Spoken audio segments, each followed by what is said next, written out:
querida zona de Tostado, que tan lindo nos ha recibido, San Jorge, y bueno, y cumplir con algunas promesas pendientes allí por el sur de la provincia también, de poder volver allí. No es falta de voluntad, es falta de tiempo, y bueno, vamos a ver si ya el año que viene podemos cumplir esa promesa. Y justamente un tema convocante, ¿no? Y agradecerles la altura del año también, poder interesarse, porque a veces cuando vamos cerrando las cosas, parece que, bueno, y otro curso más, y otro espacio más, pero creo que también significa para hacer balance, ¿no? Esto de lo significativo de hacer balance. A veces estamos en las coyunturas de la corrida y de la resolución de lo cotidiano, ¿no? Y a veces lo cotidiano nos termina atrapando. Vamos a hablar de estas cuestiones hoy. Hemos también compartido un material para que les quede como un recurso, no como un punto final, sino como un punto de partida para un nuevo encuentro. No vamos a poder agotar todo hoy, pero sí esto para seguir pensándolo, ¿no? Inaugurar otro tipo de espacios, de talleres, que también permita el encuentro, ¿no? El diálogo, de compartir las anécdotas, que es, en educación hay algo que no solemos hacer, que es investigar sobre nuestras prácticas, ¿no? A veces reducimos la cuestión de la investigación a lo sofisticado del mundo científico, a la complejidad de lo académico, pero en la cotidianeidad de nuestra vida institucionalizada, porque eso en definitiva es la escuela, cualquiera sea su nivel y modalidad, bueno, hay un recurso valiosísimo acerca de recuperar, inaugurar, volver a reflexionar sobre lo que muchas veces no nos detenemos en reflexionar. Y utilizarlo como recurso para el futuro, ¿no? No es querer anticiparnos a todo, sino a lo posible. Y a partir de lo posible, volver a alcanzar lo deseable. A veces vemos lo deseable tan difícil de alcanzar por tantas adversidades de cada ambiente educativo. Cada una de ustedes tiene una historia para decir, para contar, para compartir, y donde muchas veces eso contrasta con las teorías, ¿no? Con todo lo que aprendimos en los profesorados, en la universidad, y bueno, y esa es la riqueza del oficio, ¿no? François Goubet, sociólogo francés, hablaba de 3 características fundamentales que tienen que ver con esto de la tarea en general institucionalizada, pero particular en el ambiente educativo. El rol, el oficio y el carácter. El rol es aquello que nos marcan las normas, que nos marcan los estatutos. Es ese deber ser que está enmarcado en lo normativo, ¿no? Esa conducta de vida. Ese es el rol, ¿no? Ese conjunto de derechos y obligaciones que tenemos allí establecidos por ser quienes somos desde el punto de vista de una designación formal dentro del sistema educativo. El oficio es la experiencia, es la sabiduría, es el encuentro de ese conocimiento formal con el conocimiento práctico, ¿no? Con lo que nos va confrontando la realidad, los hechos, y el carácter, que no es solo el carácter podrido que podemos llegar a tener, pero bueno, ese carácter podrido también influye, ¿no? En todo lo demás, ¿no? Porque tanto el rol como el oficio se intensifican a través de ese carácter podrido, ¿no? Y perdón por lo de podrido, un poco académico, pero nos entendemos. Pero justamente el carácter tiene un factor decisivo en los otros dos. El rol y el oficio están atravesados por las emocionalidades. Y no es que uno esté atrapado en las emociones como una cuestión intuitiva, sino que las emociones determinan la activación o desactivación de las conflictividades institucionales y también justamente de esa manera de establecer nuestras relaciones con todos los actores educativos. Los colegas, los superiores, los padres, las familias, el sistema educativo, el ministerio o la seccional, lo que siempre algunas entidades cobran vida propia, ¿no? La culpa es del ministerio, de la regional, ¿no? Y empiezan a antropomorfizarse, a cobrar vida propia, ¿no? Y si siempre hay alguien que tiene la culpa, es el ministerio, la regional, además de la directora, la supervisora, pero bueno. Pero en definitiva, cuando no queremos ser tan frontales, le terminamos tirando la responsabilidad de las cosas que nos pasan o que no nos pasan a estas entidades que son parte estructural y organizacional de un sistema del que somos parte. Vamos a hablar de estas cosas, vamos a comenzar a hablar de estas cosas y bueno, la alegría de poder hacerlo con todos ustedes. Vamos a compartir aquí esta pantalla.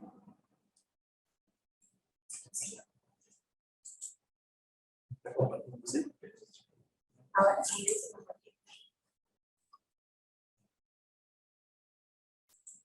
Bueno, como verán, adolezco del síndrome USTED. Ustedes conocerán el síndrome USTED. Síndrome USTED, que es el uso subdesarrollado de tecnología desarrollada. ¿No? ¿No? Uno utiliza nos pasó mucho en esto de la pandemia, lo que estábamos acostumbrados a utilizar la tecnología para cosas un poco más banales, ahora se ha convertido efectivamente en una herramienta de trabajo. Y bueno, a modo de introducción, ¿qué es lo que podemos decir en relación a esto? Primero, las intervenciones educativas están atravesadas por principios y valores que justifican las decisiones que se toman. Esto me parece que es importante decirlo porque muchas veces cuando nos preguntamos sobre la justificación del por qué, para qué hacemos o nos pasan determinadas cosas, no alcanzamos a dimensionar que hay principios y valores, pautas fundamentales que justifican o le dan explicación y significancia a las cosas que hacemos, porque son las que en realidad tienen que ver con la naturaleza de la tarea educativa. Y los valores que son esos bienes que queremos conservar, o bien esos bienes cuyo alcance, si bien los venimos recibiendo como acervo, queremos darle mayor alcance. Un alcance que de una respuesta generosa y realista a la diversidad, que es la materia prima de la educación. La idoneidad transita también por una mente cultural, otra idea que ahí tenemos que tener en cuenta, ¿no? Es decir, esta capacidad que debemos expresar de enseñar, primero siendo aprendices, algo que ya no podemos escindir desde la perspectiva pedagógica contemporánea, también se desenvuelve en culturas y subculturas, ¿no? Recordando siempre que cultura son esas diferentes maneras que tenemos de relacionarnos, ¿no? Con nosotros mismos, con lo que consideramos que es superior y trascendente, algunos lo llaman Dios, otros lo llaman otro tipo de realidades, con los demás, con las cosas, y todo por lo tanto es cultura. No hay nada más genuino en la humanidad que lo cultural, ¿no? Superamos entonces ese concepto de cultura relacionada al acervo cuantitativo de los conocimientos, para poder recuperar la dimensión cualitativa del conocimiento humano, del saber. ¿Se acuerdan que la palabra saber implica el saborear? Saboreamos lo que conocemos porque lo atravesamos con nuestra historia de vida, ¿no? Porque Dios habla de biografía, ¿no? Las biografías son definitivas, hablábamos de carácter también con Duret, porque las biografías tienen que ver con nuestras huellas, con nuestras marcas, ¿no? Con nuestros deseos. A veces eliminamos el deseo, o a veces el deseo parece que se deprime o se exacerba, y eso justamente incide en nuestra capacidad de educar, ¿no? Que es mucho más que enseñar, ¿no? Educar es mucho más que enseñar. Las disciplinas de la educación y el derecho dialogan, ¿no? Cuando yo como abogado llegué a trabajar en el Ministerio de Educación, de Pedagogía, no se vio una jota, más allá de que mi mamá era maestra. Por lo tanto, soy hijo de la docencia, conozco las tardes de mimeógrafo, y eso incide en la vida familiar, incide en la vida afectiva, y también incidió en terminar donde terminé. Pero bueno, eso ha sido bueno. Uno ve la educación también como parte de la propia vida, de la propia vocación. Y fíjense allí, ¿no? Tuve que encontrarme con un saber del cual no había sido formado originariamente en la universidad.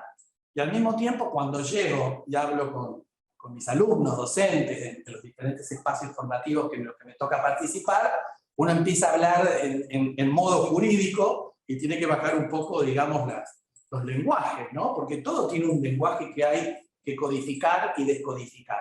Y esto de entender que la educación es un servicio público, por lo tanto es parte de la tarea administrativa del Estado. Un servicio público que también su gestión es oficial por parte del Estado, pero también en el marco de las relaciones de colaboración, también tiene gestión privada de la educación, ¿no? Una gestión privada que no puede enseñar lo que quiere, como quiere, cuando quiere y donde quiere. Hay marcos. Ahora, también hay idearios.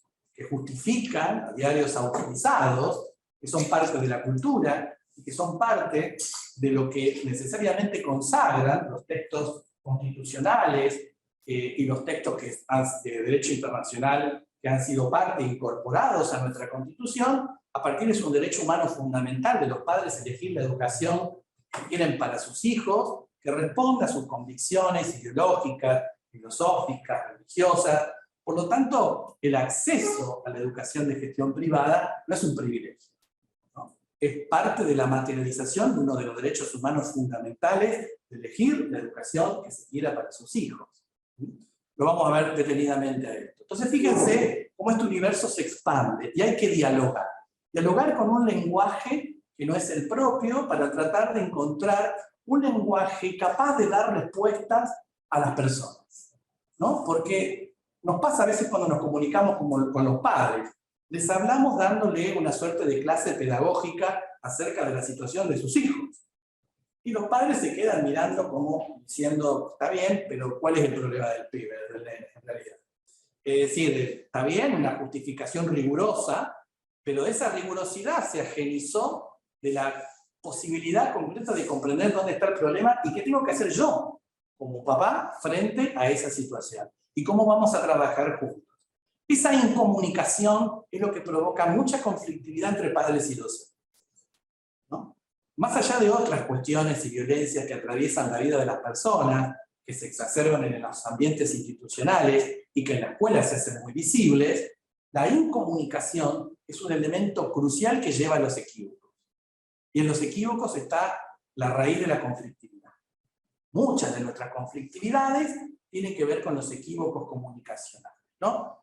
Que no solo se expresan en la verbalización, sino también en ese capital simbólico que tiene que ver la mirada, el gesto, el hablar de espaldas hacia alguien, el de tratar de encontrarse en una entrevista con los padres y poner una mesa de por medio, y no redonda. Es decir, hay un lenguaje simbólico que es muy significativo, que no podemos desconocer, y que es parte de lo que podemos llegar a entender. Esto de inaugurar un conversatorio, ojalá que podamos contar un espacio para las preguntas también, si nos da el tiempo. Es como un encuentro con lo cotidiano, lo decíamos antes, ¿no? Reencontrar en lo cotidiano, porque justamente me encuentro con personas versadas. Conversar es estar con los versados, es versar con.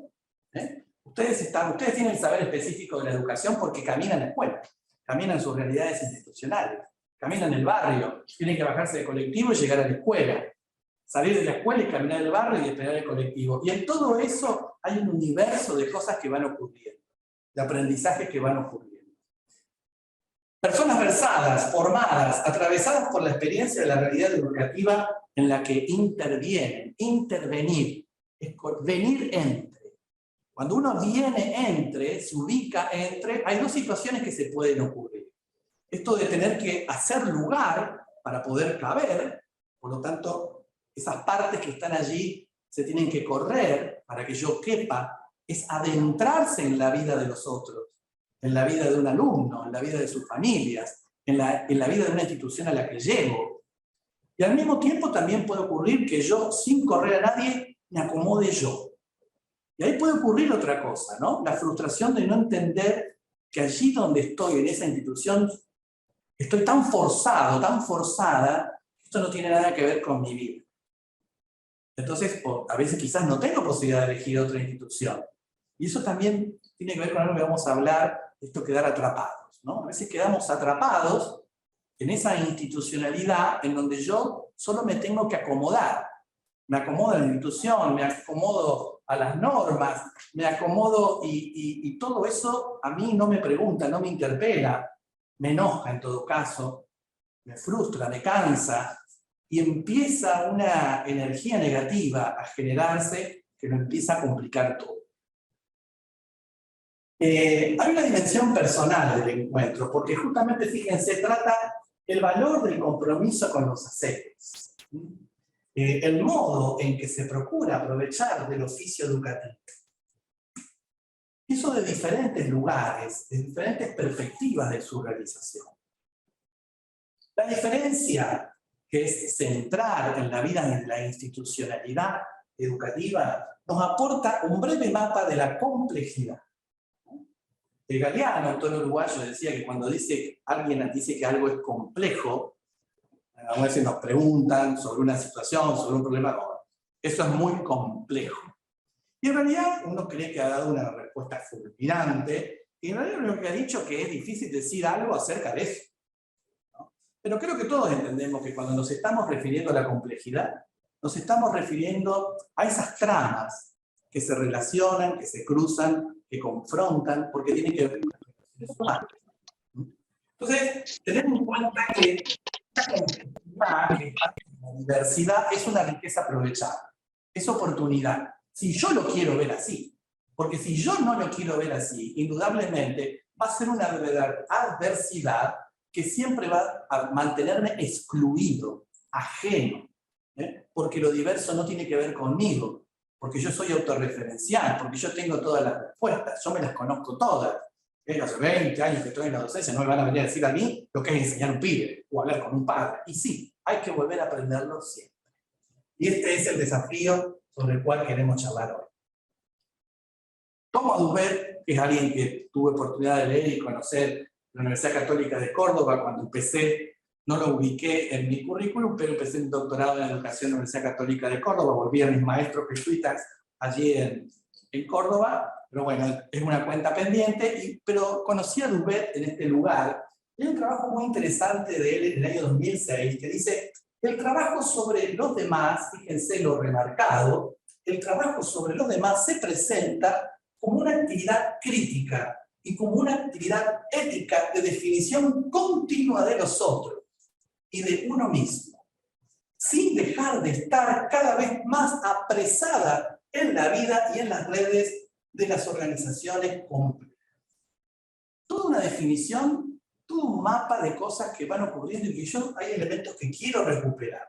El trabajo sobre los demás, la actividad crítica, la actividad ética, la definición continua, la mirada de esa definición o redefinición sobre los demás y sobre nosotros mismos, y a veces el sentimiento de estar apresados, ¿no? De no estar contenidos, sino apresados, que no es lo mismo, ¿no? Estar contenidos es estar siendo quien somos cubiertos.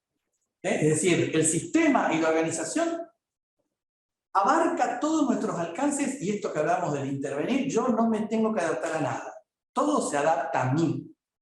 Es un sistema generoso, flexible, una norma generosa, una norma flexible, una autoridad dialógica que me interpela, que me acompaña, que coordina la tarea, no que impone, que obliga, que exige, que no escucha. Yo siempre digo que la prudencia tiene una morfología. La morfología está en nuestro rostro.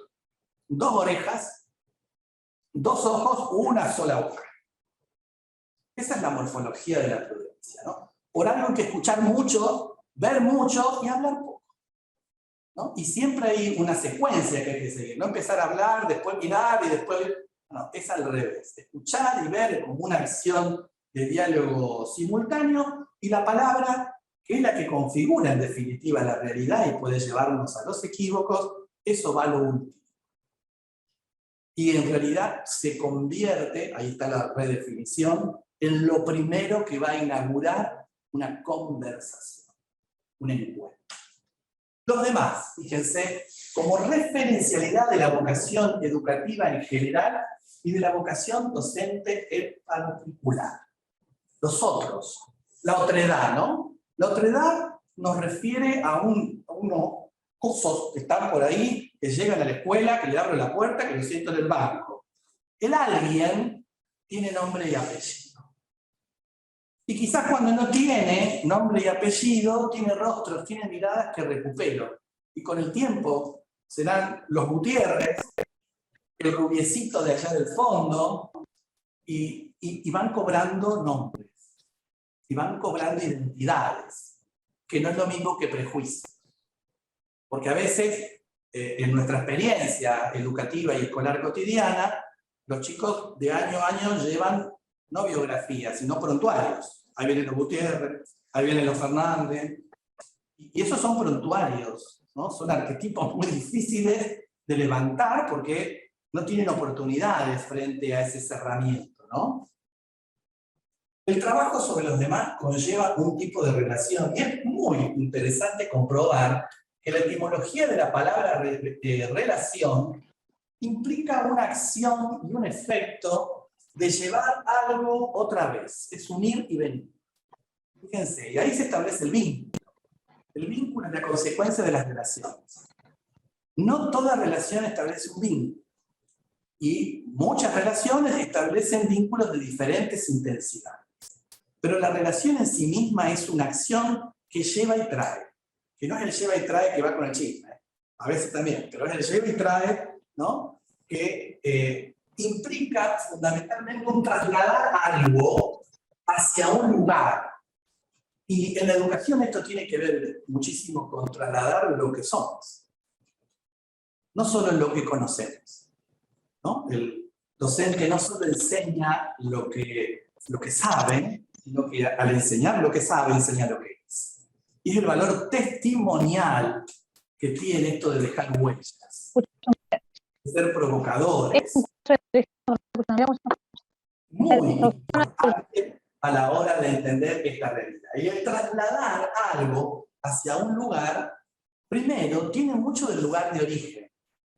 Nosotros como educadores también tenemos biografías. No llegamos a repetir cosas. En nuestros modos de decir, decimos mucho de nosotros mismos.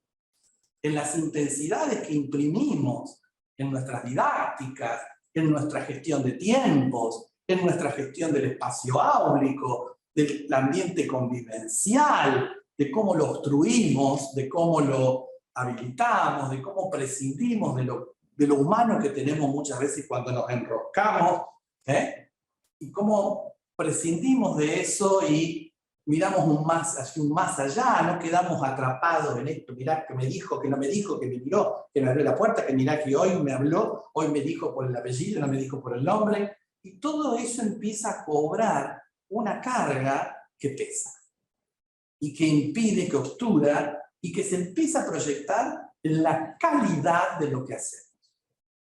Esto tiene que ver con el rol y con el carácter, más allá, que también impacte sobre el oficio, como explicábamos antes. En esto no hay extrañeza, hay una suma. Yo traslado algo de un lugar al otro, parte de mí está incorporado allí, también se mueve. Cada uno de nosotros termina un año y es diferente a cómo lo empezó. Por lo bueno y por lo malo que le pasaron cosas, pero también de lo que aprendió de los rostros, de las preguntas, de los silencios, de las tragedias que nos han tocado vivir, tocar, están encarnadas allí en la vida de las personas. El ir y venir alcanza lo que es trasladado, se llena de todo lo que debe recorrer, se adapta a las características del medio para transportarlo, y eso sí, sin tener que perderse del todo por ese mismo hecho. Miren la cantidad de cosas que pasan mientras educamos. Y la cantidad de cosas que nos pasan cuando somos aprendices de los a quienes enseñamos. Este es el traslado. No hay, hoy en este ambiente cultural actual, no hay algo unidireccional. Hay un ir y venir permanente. Y si nosotros lo bloqueamos, porque nos da como una suerte de agorafobia, las magnitudes del aula y de esas vidas que llegan a nosotros por su magnitud en densidad, a veces experimentamos esa agorafobia, bueno, ahí quedamos paralizados. El miedo siempre paraliza, por un lado, o por otro lado, nos obliga a ser violentos para defendernos.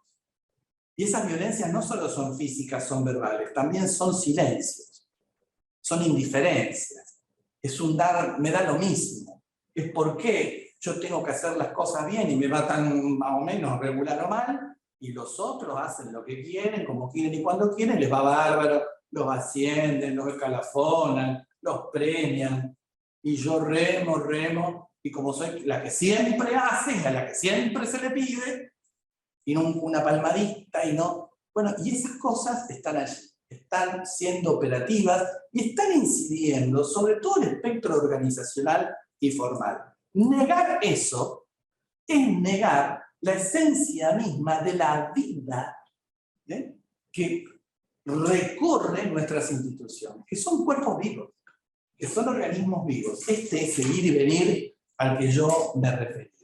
La movilidad promueve la innovación, ¿no? La innovación, innovar es cambiar, por lo tanto, de esta manera es moverse.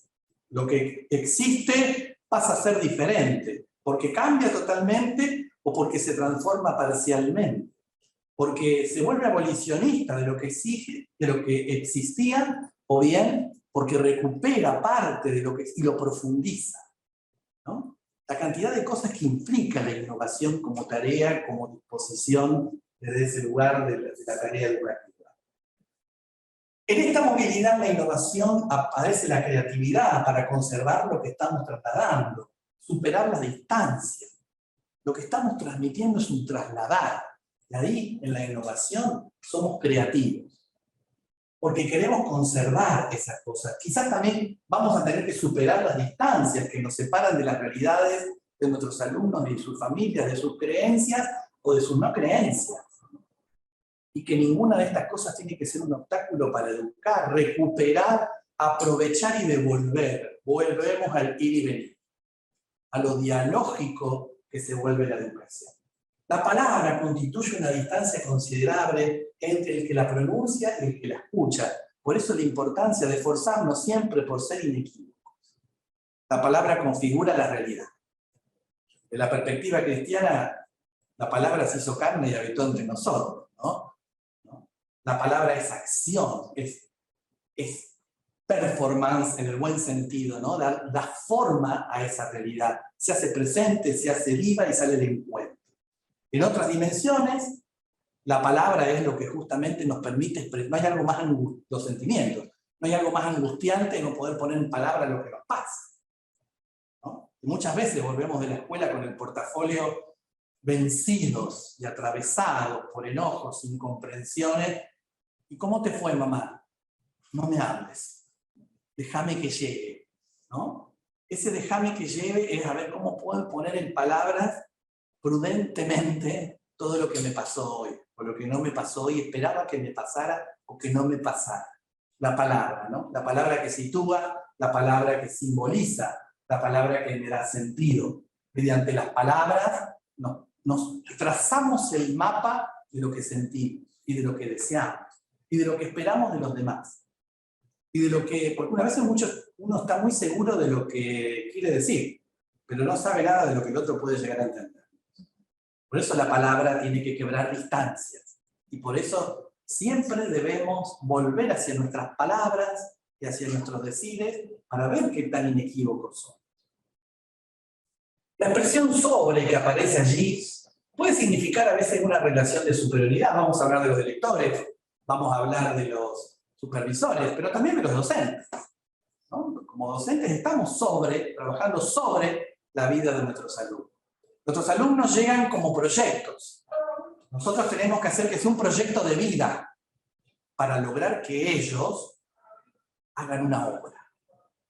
Esta es la síntesis, creo yo, importante en nuestra tarea. Ellos llegan como proyecto.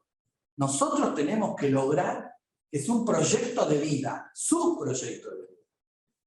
Y además lograr, estimular, provocar que ese proyecto de vida sea obra, sea opus, sea realización.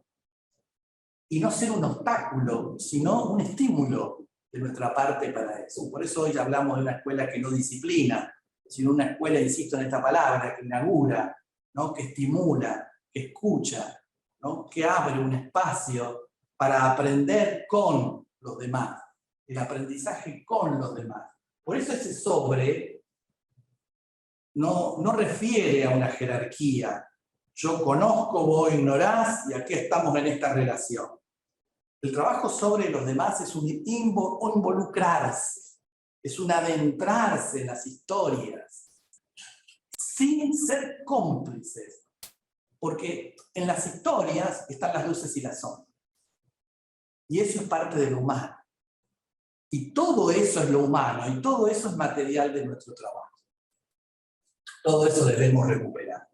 Abrirse a los demás es dejarse mirar y disponerse también a mirar honestamente a los demás. Por eso aparece el sentido de lo tuyo y lo mío, que no tiene que ser desconocido. No se trata de legitimar la apropiación de la experiencia, sino de validar las pertenencias adquiridas, esa identidad que otorgan. Cuando yo me involucro, cuando yo me meto en la vida del otro, encuentro el acervo, encuentro la identidad, esa apropiación. El tema es si es una apropiación que después se mezquina. Y eso es lo que yo tengo que flexibilizar, eso es lo que yo tengo que hacer más permeable, para que, siendo capaz de uno mismo, pueda ser capaz de los demás. Porque nadie da de lo que no tiene, ¿no? Y un ciego no puede guiar a otro ciego porque los dos se caen al pozo, ¿no? Entonces, es hacernos parte de la vida del otro para que desde ese lugar tenga un lenguaje, una inculturización educativa. Recuperar elementos, episodios, imágenes del ambiente, no para quedar atrapados en esos escenarios, sino para que esos escenarios visibilicen la acción superadora de un conocimiento nuevo. No solo el que transmito, sino que el que se produce a partir de ese acto de conocer juntos. La pertenencia del oficio, ¿no?, revela como afirmación una entrega que deja parte de cada uno, ¿no? ¿Se acuerdan como ese pasaje de la mujer en el templo, ¿no?, que sale del templo y deja en el tesoro una moneda de cobre? Los discípulos de Jesús le dicen, esta mujer media tacaña, ¿eh? Y Jesús les asegura, yo les aseguro que esta mujer dio más que todos los demás, porque todos los demás dieron lo que les sobra. Esta mujer dio lo único que tenía para vivir. ¿Damos de lo único que tenemos para vivir o damos de lo que nos sobra? ¿Hemos profesionalizado o proletarizado la tarea docente al punto de dar lo que sobra? ¿O mientras damos, nos damos? Porque eso es lo que deja huella. Eso es lo que singulariza, diría Jung, ¿no?, la singularidad, la individualización, en el sentido de una identidad que quizás me enseña mucho más que ese conjunto de conocimientos, de contenidos, porque me habilita una competencia afectiva, porque es ese aprender a aprender para poder aprender a lo largo de toda la vida. Enseñamos cosas, pero no enseñamos a aprender a aprender. Pero cuando enseñamos a aprender, podemos aprender a lo largo de toda la vida, y recupero elementos del famoso informe de Lors y también esto que es parte de la Ley Nacional de Educación, ¿no? Aprender a lo largo de toda la vida. Pero para eso lo esencial es aprender a aprender. No solo aprender determinadas cosas, porque estamos educando a chicas y muchachos para un mundo que todavía no existe con elementos del pasado. Estamos en ese tránsito, ¿no?, educando para un mundo que todavía no existe, que todos los días se está cambiando, con un conocimiento que cada vez se nos hace más insuficiente, ¿no? Entonces, ¿el problema está en las herramientas o está en las competencias para construir herramientas que verdaderamente sean permanentemente adaptables sin llevarse puesto la dignidad de los demás, ¿no? Ese es el otro desafío de la articulación de la innovación y de la investigación. Estar justamente referido a los demás es tener un punto de partida en el otro que se convierte en guía e intérprete auténtico de sus huellas, ¿no? Esto del involucramiento que aparece nuevamente allí reflejado. Estar apresados, otro aspecto que muchos sentimos, ¿no? Esto de venir cansados con el portafolio o con la carpeta, ¿no? Se trata de los condicionamientos que experimentamos. Determina los territorios actitudinales dentro de los cuales puede realizarse la tarea educativa, o bien se vuelve hacia la acción de redefinición. Estar apresados es esto de decir, no puedo más, estoy asfixiado, son muchas obligaciones, son muchas exigencias y pocos reconocimientos económicos, académicos, emocionales o afectivos, ¿no? El condicionamiento que sabemos que existe, y eso nos pesa como una losa de cemento que no nos deja y que cada vez presiona más. La docencia hoy es una categoría sospechosa. Estamos sospechados. Y eso se ha venido a sumar a esta tarea, que ya es bastante difícil de por sí, porque hay una sospecha. Por lo tanto, no hay un presupuesto que es la confianza para educar. Entonces, todo ese lenguaje de esa pedagogía de la ternura y del cuidado queda comprometida, y cada vez más por miedo, nos vamos corriendo, porque ya no sabemos hasta qué punto somos malinterpretados, o se malinterpreta lo que hacemos, lo que decimos o lo que omitimos. Y la otra actitud es esto de encontrar en esas adversidades reales una guía para volver a replantearnos, no la vocación en sí misma, sino en los extremos de nuestra vocación. Y todo aquello que podemos seguir haciendo sin que nos lleve puestos a nosotros. No sé si me explico bien, ¿no? Es decir, que no me atropelle el tren, ¿no? Sino que lo pueda ver pasar, ¿no? Y aprender de la velocidad al mismo tiempo. Y aprender lo que es el transporte. Es decir, todo es una oportunidad. Si yo quiero que sea una oportunidad. Si yo no claudico a partir de eso. Si no le doy el poder que la cosa en sí misma no tiene. Sino que yo la he negado, sino que yo la he hecho, le he dado esa capacidad de darme miedo porque se hace muy grande. Hay mucha incertidumbre, no tengo reglas claras, no me avalan, no me acompaña el directivo dice lo propio del supervisor, y empieza a haber una cadena de, como Adán y Eva, ¿no? Adán, ¿vos te comiste la manzana? No, me la dio Eva. Eva, vos le dijiste, me la dio la serpiente, y así llegó la serpiente, digamos, que también llegó a Adán y Eva. Porque a veces creemos que en lo delegativo no nos va a pasar nada, y en realidad cayeron todos.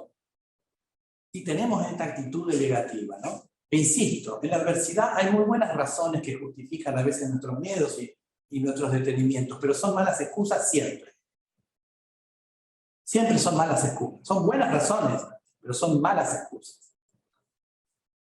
Por lo tanto, todas estas condicionantes que aparecen allí en nuestra realidad cotidiana, y cada uno le puede poner un nombre. Cada uno puede traer en su mente una dificultad que está allí obturando y trabando el volver alegre a la escuela, ¿no? El vivir con alegría, el estar, el transitar. Son parte de decisiones de personas que definen el curso de los tránsitos de lo cotidiano, ¿no? A veces sufrimos las decisiones de los otros, de nuestros superiores, de los padres, de los mismos chicos. Nuestra gran dificultad es combatir con bastante diferencia de fuerzas en contra nuestro, contra el mundo audiovisual, ¿no? Tenemos que recrear un mundo en contra de una cultura de lo audiovisual muy fuerte, muy definitiva. Nosotros invitamos a la imaginación cuando nuestras chicas y muchachos tienen todo resuelto a través del ambiente virtual, de audiovisual. Y nosotros los estamos invitando a crear, a construir desde la propia visión, desde la propia imaginación. No estamos esperando que sean receptores de lo hecho, sino hacedores de lo que debe seguir transmitiéndose y profundizándose. Es una lucha bastante desigual. Por eso, desde este lugar, se trata de rumbo, se trata de búsqueda de logros en lo institucional, en lo áulico, en el diálogo pedagógico que tenemos que ir armando y construyendo. Y por eso tenemos que hacer elecciones. O somos parte de un consenso, o estas decisiones de los demás se imponen arbitrariamente por el poder, me lo dijo la directora, lo dice el ministerio, salió la circular, salió la resolución, y bueno, yo no tengo más nada que obedecer. Me lo dice la madre, mi hijo tiene que aprobar, usted lo tiene que aprobar, ¿no? O sea, hay un categórico, ¿no?, del que yo no me puedo mover, ¿no? Esto tiene la exigibilidad absoluta, ¿no? Donde no hay espacio para pensar juntos el problema, porque no hay problema. Ya venimos que no hay, el problema es usted, no mi hijo. Jorge Cáceres, un libro, en la escuela que exorcizarlo. Pero bueno, ¿qué pasa ahí? ¿Estamos viendo diferente? ¿No? ¿O Jorge nos engaña a todos? Entonces, ¿cómo es la cosa? ¿No? Y no hay oportunidad para la sospecha. Ni siquiera de nosotros mismos, ¿no? Porque también uno, en orden a la defensiva, tampoco sospecha de sus propios diagnósticos, ¿no? Y también las decisiones de los otros también se imponen frente a la anomia de quienes no tienen interés en reaccionar frente a lo que se considera arbitrario e inadecuado. Chicas, ¿vieron lo que vino del ministerio? No, si deja, pero por favor, basta, no problematices, no se te ocurra de opinar, ni levantar la mano, ni decir en la plenaria nada, porque después, bueno, ya Mirta, que vos estás tan interesada en el tema, ¿por qué no te reunís con el grupo B? Te dije, ¿para qué levantaste la mano? Ahora todas vamos a tener que hacer un trabajito. Entonces, mira, no te metas. Dejá, porque seguro vas a tener problemas. No digas más nada. Esto de que me voy corriendo. Y cuando nos corremos los adultos, los que quedan solos son los pibes. Nuestras adolescencias, nuestras infancias. Porque todos nos vamos corriendo, ¿no? Vos haces esto de denuncia, vos te quejas de esto. ¿Y quién te avala? ¿Quién te acompaña? ¿Qué querés? ¿Que esto sea la escuela problemática? ¿Que este sea el curso problemático? No, basta, por favor, haz lo que te piden, lo mejor que te salgan y no haga bola. Estamos boca abajo. Entonces, todos nos vamos corriendo, ¿no? Por buenas razones. Pero insisto, malas excusas. Otro aspecto que nos obliga muchas veces esto de la necesidad de adaptarnos frente a lo que parece insuperable o inevitable, ¿no? Que está muy instalado. Esto no lo vas a cambiar. Vos no vas a cambiar la cultura escolar, vos no vas a cambiar la cultura docente. La supervisora no va a cambiar de realidad porque vos vengas y te digas, las madres, pero no, olvídate, los padres nunca están. Entonces vienen cuando hay problemas, así tipo patomica. Jorge, vení porque hay que hablar con la maestra, y Jorge va, que se enteró que tiene escuela, el hijo, uno lo larga dentro de la escuela, me pasa como padre, ¿no, varón? Me largan dentro de la escuela, nosotros en el aula de mi hijo tengo un mapa, porque vamos a la escuela cuando ya la cuestión, no soy parte de algo que tiene que ver con la vida de mi hijo, es algo accesorio, mi hijo no viene a mi trabajo, sí, pero es como que la relación es diferente. Yo he escuchado padres decir esto, usted quiere que yo vaya a la escuela, pero digamos, el chico no viene a mi trabajo. Y no tiene por qué, digamos, pero usted sí tiene que involucrarse en esa tarea. Porque la educación no es un patrimonio delegativo de la maestra que está ahí haciendo lo que puede, mientras usted conspira contra eso. Pero yo no le digo nada a la maestra. Es más, la mando a la maestra particular. Las maestras particulares son peritos de parte ahora. Usted le dijo esto, pero la maestra particular le enseña de otra manera. Y Jorge entiende mejor. Y entonces uno se encuentra en esa trama, ¿no? Entonces tenemos que tener perito de parte. Además, bueno, esta es la realidad, estos son los factores. Que uno dice, pero usted está exagerando. No, creo que no estoy exagerando, ¿no? Los televidentes no sé qué me podrán decir, pero aquí, en general, por lo menos los presentes lo ven como parte de esto que no es una sola cosa. Es la suma de todas las cosas que van encantando y van como, ¿no? Como el colesterol, van tapando la arteria, la circularidad, la relación, el ir y venir, la oxigenación. Hablamos de lo mismo siempre, por lo tanto todo se vuelve tóxico. Nos escondemos de las mismas cosas, nos evadimos de los mismos problemas, nos excusamos en las mismas buenas razones, y es siempre lo mismo. Si uno trata de recuperar y sistematizar estas cosas, va a encontrar palabras repetidas año a año. ¿Qué hacemos?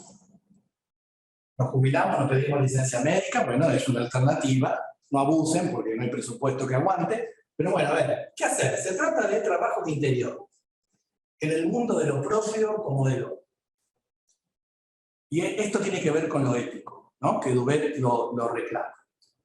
Miren, el mejor reglamento, la mejor ley, la mejor política educativa no funciona si el maestro en el aula dice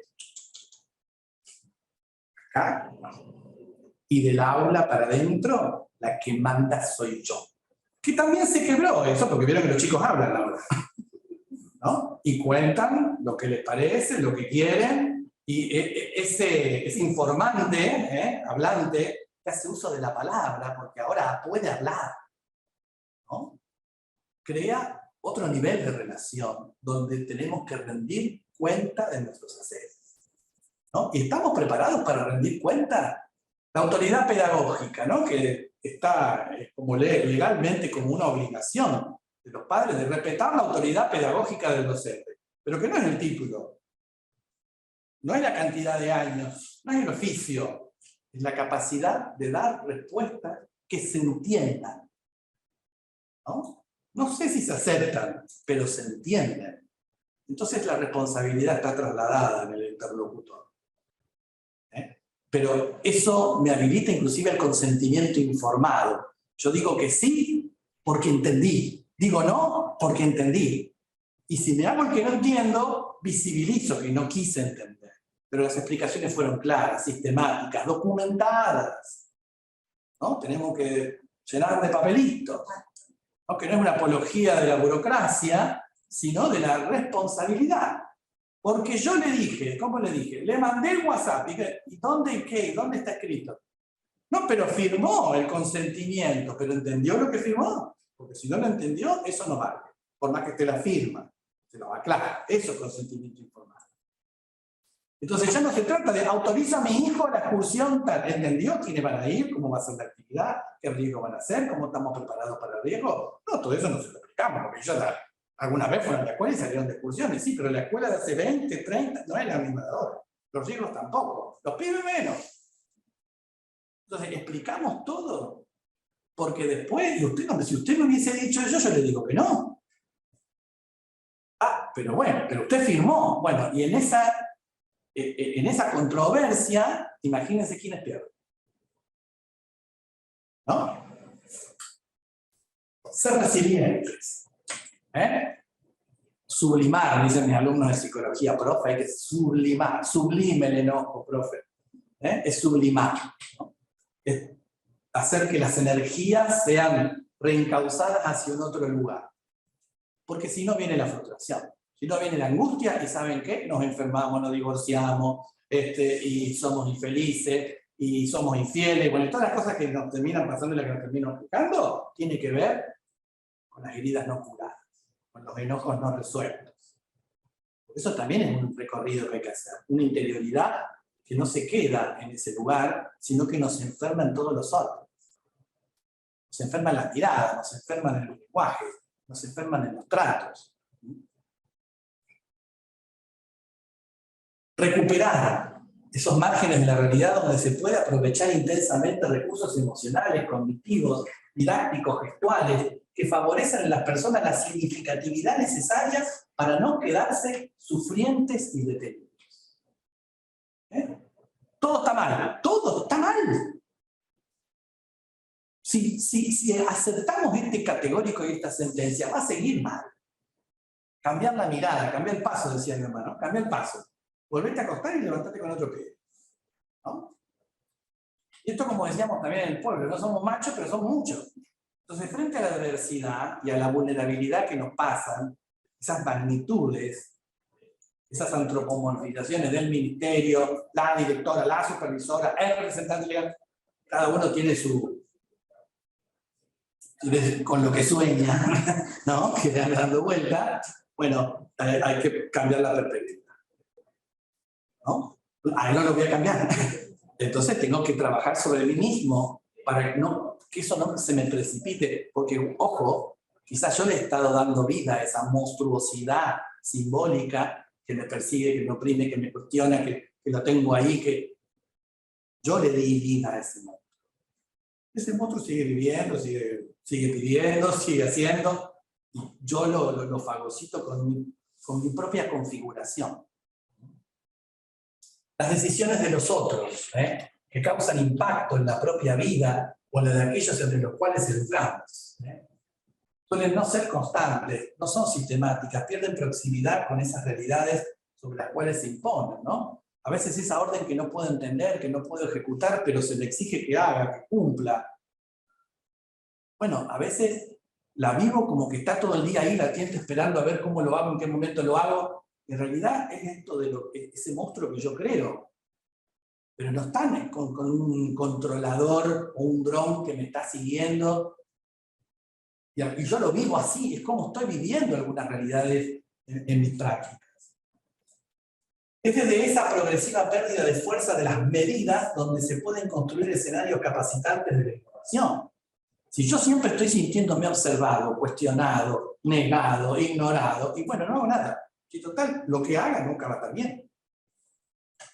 Entonces, cuando me corro de este lugar, de estas percepciones, porque me enfoco en los pibes, en sus miradas, en sus reclamos, ¿no? Vuelvo al primer amor. ¿Por qué elegí estar acá? Que son ellos. Y ellos con todo lo que ellos son. Y entonces renuevo y actualizo la vocación. No son los pibes de la fotocopia del profesorado.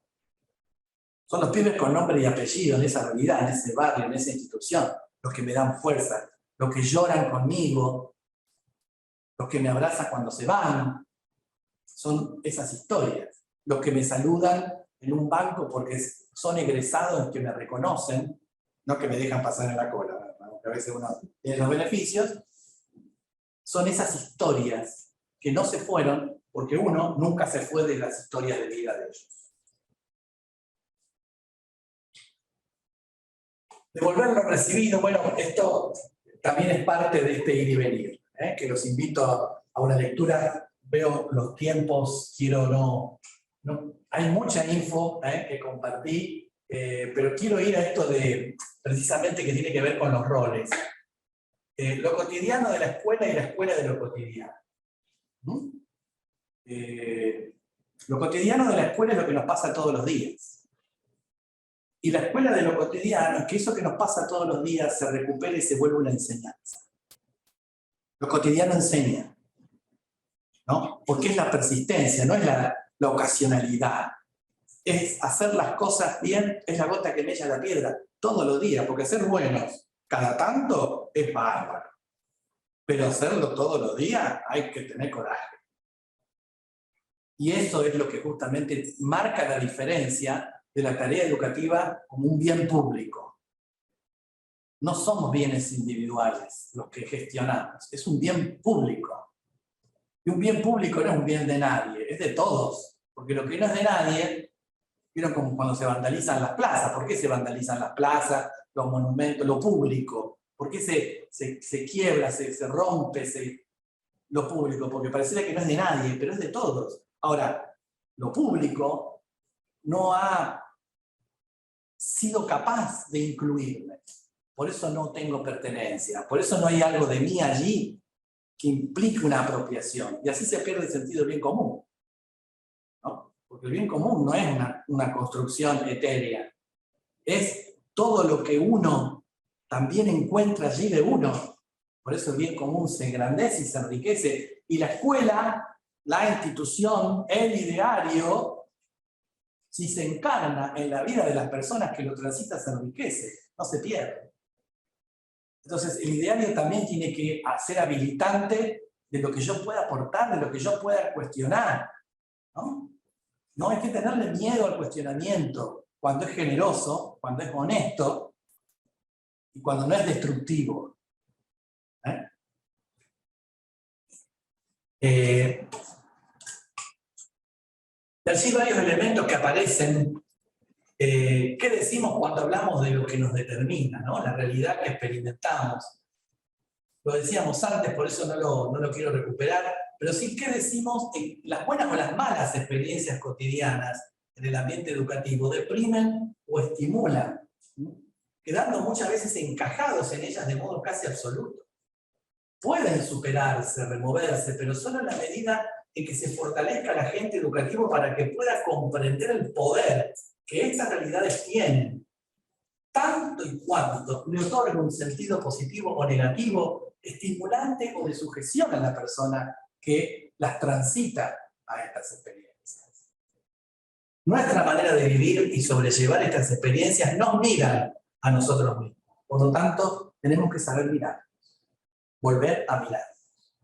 Caso contrario, podemos incurrir en injerencias arbitrarias que deslegitiman nuestra tarea, minan la confianza hacia nosotros, vuelven a todos los que se relacionan con nosotros en permanente estado de defensiva, ¿no? Lo decíamos antes.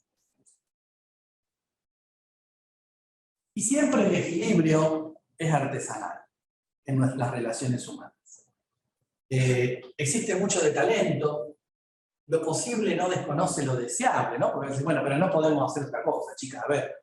No crean que vamos a ir a Mar del Plata con los chicos, que vamos a tener todo. Pero ¿qué otra cosa podemos hacer? Y bueno, vamos a llegar a lo deseable. Hoy trabajemos con lo posible, sin caer en el conformismo, ¿no? Y esto permite que las fuerzas de cada componente educativo se vinculen de modo que aporten la energía necesaria para abordar los problemas. Cuando cambiamos la mirada, esto de cambiar el paso, ¿no? Cuando tenemos una actitud diferencial frente a lo que nos ocurre. Hay que concentrarse en los aportes que se pueden realizar para darle una respuesta. A ver, hablemos del espacio. ¿Qué tenemos para ofrecer? No, yo tengo un tío que tiene una granja. Bueno, no podemos una Mar del Plata, pero podemos... A ver, estoy poniendo un ejemplo. Las alternativas, explorar las alternativas, habilitar las alternativas. ¿Por qué tenemos que hacerlo siempre de la misma manera? Y claro, cuando no lo podemos hacer, no podemos educar. No hay presupuesto. Entonces, todo depende de eso. ¿Podemos involucrar a la comunidad? ¿Por qué hay territorios prohibidos para pedir, para hablar, para establecer redes? No tenemos gabinete pedagógico. Pero en nuestra comunidad, ¿qué redes de promoción y acompañamiento a la discapacidad o a la violencia existen? Bueno, charlemos con la supervisora, hagamos una reunión, trabajemos en un red, integremos, incluyamos. Trabajemos juntos. No desgastarse tratando que un determinado aspecto de la realidad educativa se vuelva tan relevante que dejamos de hacer de aquello que justificó traerlo a colación. Esto de la dificultad magnificada. Y hablamos del problema, y que no podemos, y que no nos dejan, y que los padres, y dale, que dale, que dale. Todo lo demás se pierde. Porque nos indispone. Y si no pude esto, imagínate que no vamos a poder esto. Y vamos cada vez más, ¿no? Esto del colesterol que nos va tapando las arterias, la vía de escape, los plan B. ¿No? Siempre vamos con el plan A. Todos hemos sido formados para un sistema educativo presencial. Apareció el plan B. Había que tener un plan B, porque presencial no pudo nadie. ¿Y entonces? Entonces, educar era solo la presencialidad.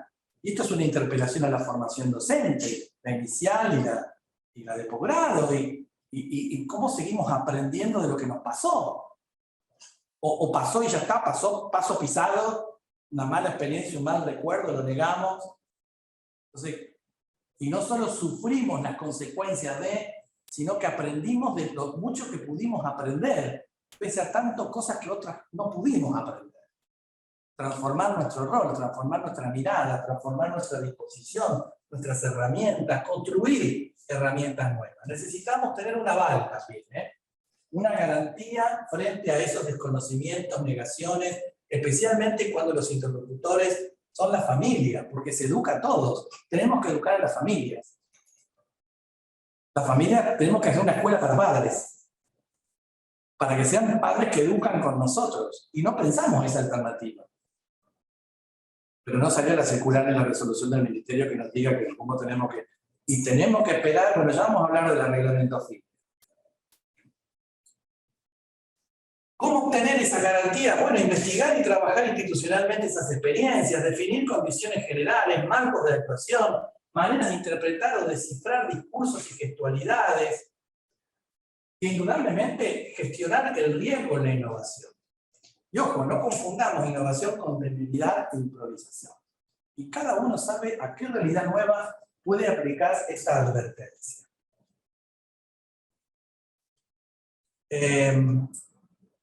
Avanzo un poquito más. ¿Dónde estamos? El escenario cultural al que nos referíamos. Conocer y comprender la cultura, que es el ambiente en lo que nos movemos, es entenderla como los diferentes modos, lo decíamos, de relacionarse que el hombre tiene con Dios, consigo mismo, con los otros, con las cosas y con el entorno.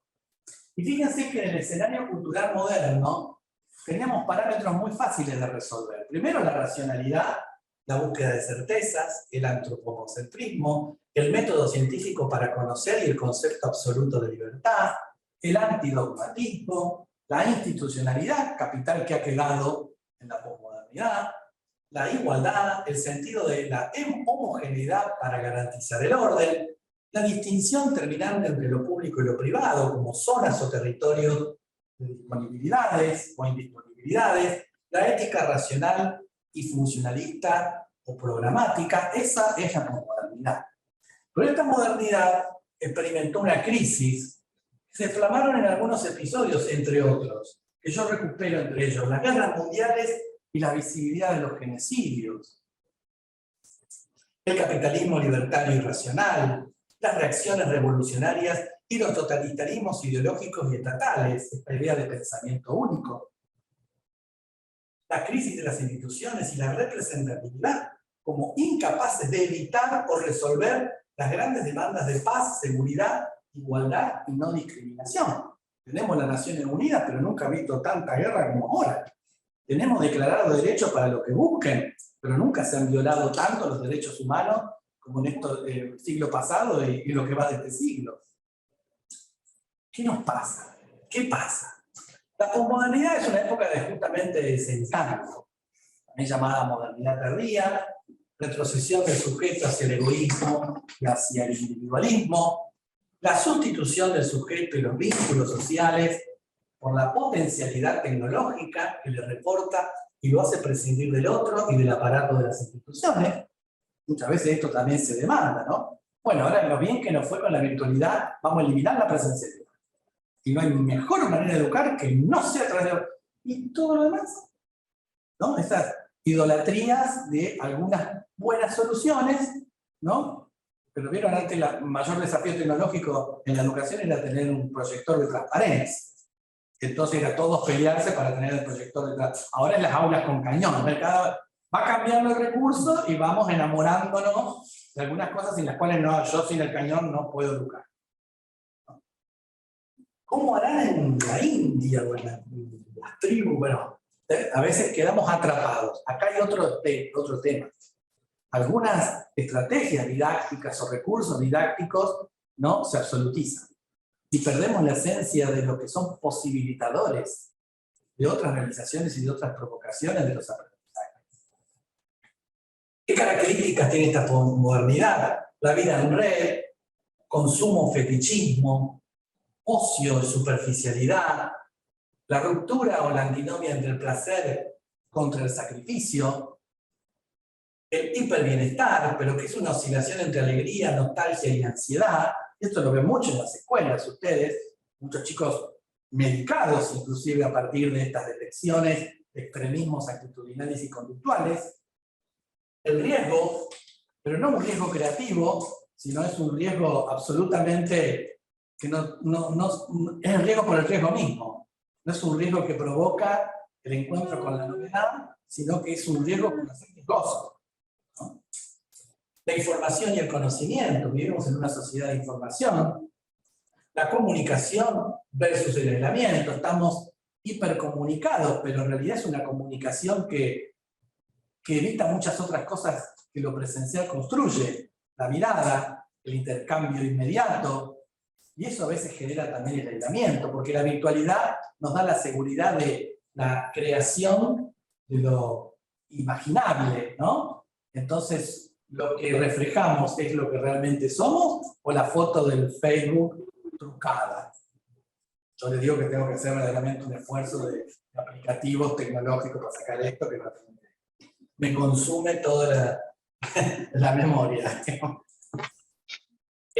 Lo real versus lo virtual, la instantaneidad y el zapping, la subjetividad, la emocionalidad, el pragmatismo, la desterritorialización, el reclamo de la adaptabilidad rápida, porque todo cambia, el bien y el mal como dos caras de una misma moneda, que es el relativismo, ¿no? Es la minimización del mal y la maximización del bien, ¿no? Eso es lo que hoy está todo mal, y bueno, vayamos por lo menos malo, y aplíquenlo a la realidad que quieran, ¿no? El elemento actitudinal común que siempre aparece es la identificación o la vivencia de una u otra situación como no absoluta, siempre variable, justificada en el sentimiento que se experimenta. Lo hago si lo siento, si me gusta. El deber es una mala palabra, es un dogma, es algo que me asfixia, que no me deja crear. El escenario posmoderno pone en crisis los territorios entre lo público y lo privado, especialmente sobre algunos temas. Alcance de una intervención, ¿no? ¿Hasta dónde puedo llegar desde lo público? Porque tengo el límite de lo privado, y qué tan intenso es lo privado donde lo público no puede entrar. Accesibilidad a los bienes involucrados, ¿no? Son bienes públicos, pero llegan todos. La justicia es un bien público, pero está al alcance de todos. La educación es un bien público, pero la calidad educativa, ¿es para todos o es para algunos? ¿Cómo garantizo equidad? El interés, los intereses, todos los intereses son valiosos. Si todos los intereses son valiosos y no hay uno superior al otro, ¿qué pasa? ¿Cómo cabe todo dentro de un mismo espacio? Físicamente es imposible, y desde el punto de vista del interés tampoco. Y hoy tenemos que inclusive reconocer en los textos legales todo el interés superior del niño, niña y adolescente, para que cuando existe un conflicto que involucre a un adulto y a un niño, niña, adolescente, prima el interés superior del niño, niña, adolescente, a la luz de las justas exigencias del bien común, porque no confundamos interés superior con capricho. Son cosas diferentes. Tanto la ley 26.061 como 12.967 en nuestra provincia de protección integral de niño, niña, adolescente, lo aclaran muy bien, ¿no? Interés superior, pero también en relación a las exigencias del bien común, ¿no? Y esto marca un alcance diferente, ¿no? Bueno, no vale todo. El contenido de todo lo que trate sobre lo público y lo privado, ¿no? El reclamo de la diversidad, su lucha con la uniformidad, porque ahí está justamente el continente de lo común. Lo común no es lo único, sino es todo. Entonces ya no se trata, no puedo tener normas para algunos, sino para todos. ¿Y qué tan normativo es si cada vez la definición normativa, que siempre es una expresión de una conducta, una relación de consecuencia entre hecho y consecuencia, cómo establezco un categórico tan genérico frente a tanta diversidad? Tengo que plagar la norma de excepciones. Y cuando hay excepciones se acabaron las reglas. Y si se acabaron las reglas, nadie tiene garantía de certezas, porque todo tiene una excepción. Entonces, ¿cómo trabajamos en estos lugares? La crisis de estos espacios afecta el sentido y modo para esta vinculación entre lo horizontal y lo vertical, el problema del acuerdo, esta crisis entre mayorías y minorías, ¿no? La mayoría de los sistemas parlamentarios del mundo no tienen segmentos de representatividad bipolares. Los azules y los colorados, no. Hoy tenemos todas las tonalidades de colorado y todas las tonalidades de azul. Y hay que hacer acuerdos. Hay que estar de acuerdo, y eso es el gran desafío de la democracia. El problema del acuerdo, entonces, el consenso, que no es acuerdo, el consenso es que todos estemos de acuerdo. No algunos, no la mayoría. El consenso supone que todos estemos de acuerdo. Ahora, ¿cómo podemos estar todos de acuerdo frente a la complejidad de lo que estamos discutiendo y a la imposibilidad de muchos de acceder a los beneficios de la educación que permitan comprender lo que se está discutiendo? Para evitar la manipulación, la captación de las voluntades. Y el problema justamente de lo público institucionalizado, que es una discusión sobre el Estado, ¿no? Las instituciones, la escuela, como una expresión del Estado, ¿no? Particularmente. Las miradas, la mirada de la educación, que bueno, ya hemos dicho antes, la mirada de la legalidad educativa. Y aquí empieza el encuentro entre derecho y educación. La institución se sigue presentando como una materialización y organización de un concepto, de una idea de relación o relaciones convergentes, que procuran, bajo esta forma, alcanzar objetivos necesarios para quienes establecen ese vínculo. Las instituciones, que son una construcción de la modernidad, no son otra cosa que la materialización organizada de una idea. ¿No? Esas son las instituciones. Y aplíquenlo para todas las instituciones que se les puedan venir a la cabeza, ¿no? ¿Qué problemas estamos viviendo ahora? Pues un sujeto que, claro está, se autodefine en la posmodernidad. No tiene una concepción aceptada por todo lo que ocurre. Yo no autodefino, ¿cómo puedo concurrir a una idea? Si la idea soy yo. ¿No? No puedo salir de mi propio entorno, de mi propia construcción. A lo sumo, estos sujetos solo efectúan acuerdos mínimos de relación, pero no de concepción del yo o del otro, porque la esencia misma del sujeto es ahora fuertemente su individualidad o su subjetividad. No tengo referencialidades, porque todas son válidas. Las explicaciones de cada una son propias, no compartidas. mi hijo, mi aula, mi planificación, el mismo, como yo lo llamo, ¿no? Tanto mi, que los demás desaparecen. No hay lugar para los demás. Mis miedos, mis deseos, mi relación, mi conducción, mi sección, mi escuela, el mí siempre presente. No es la escuela. La modernidad es la escuela, ahora es mí. Que tiene parte de lo bueno de que hay una apropiación. Pero el tema es si esa apropiación es una autorreferenciación o realmente es parte de una identificación. Tiene una gran diferencia cultural. Por eso se hace difícil convivir. Vivir con los demás. Y pasamos a sobrevivir. Vivir sobre el otro, o pese al otro, o contra el otro. Entonces la ley, como condición de conductas debidas entre sí, esas son las leyes, en función de una concepción de personalidad, de alteridad, de pertenencias y de justicia, en el marco de las relaciones que se establecen, afrontan modelos para definirse muy heterogéneos. Hoy construir una ley tiene una gran dificultad para ser lo suficientemente abarcativa de la diversidad hacia la cual va dirigida. Preservar la diversidad legalmente hoy tiene una gran dificultad. Por eso las legislaciones que hoy podemos ver son más ambiguas en sus expresiones. No son expresiones muy categóricas, ni los jueces hacen definiciones tan categóricas. Puede ser como puede no serlo. ¿No? Las leyes son más habilitantes. El decoro, una palabra que viene de la modernidad en realidad. La lectura del decoro en la posmodernidad no es lo mismo que en la modernidad. ¿Qué es ser decoroso hoy? Y eso es una conducta de vida genérica, es una conducta genérica, pero que el legislador le otorgó al intérprete la responsabilidad de ponerle una composición en tiempo y lugar. ¿Qué es el decoro en esta escuela? ¿Es lo mismo que en esta? En la modernidad sí, en la posmodernidad no. Entonces, ¿cómo trabajamos en este escenario?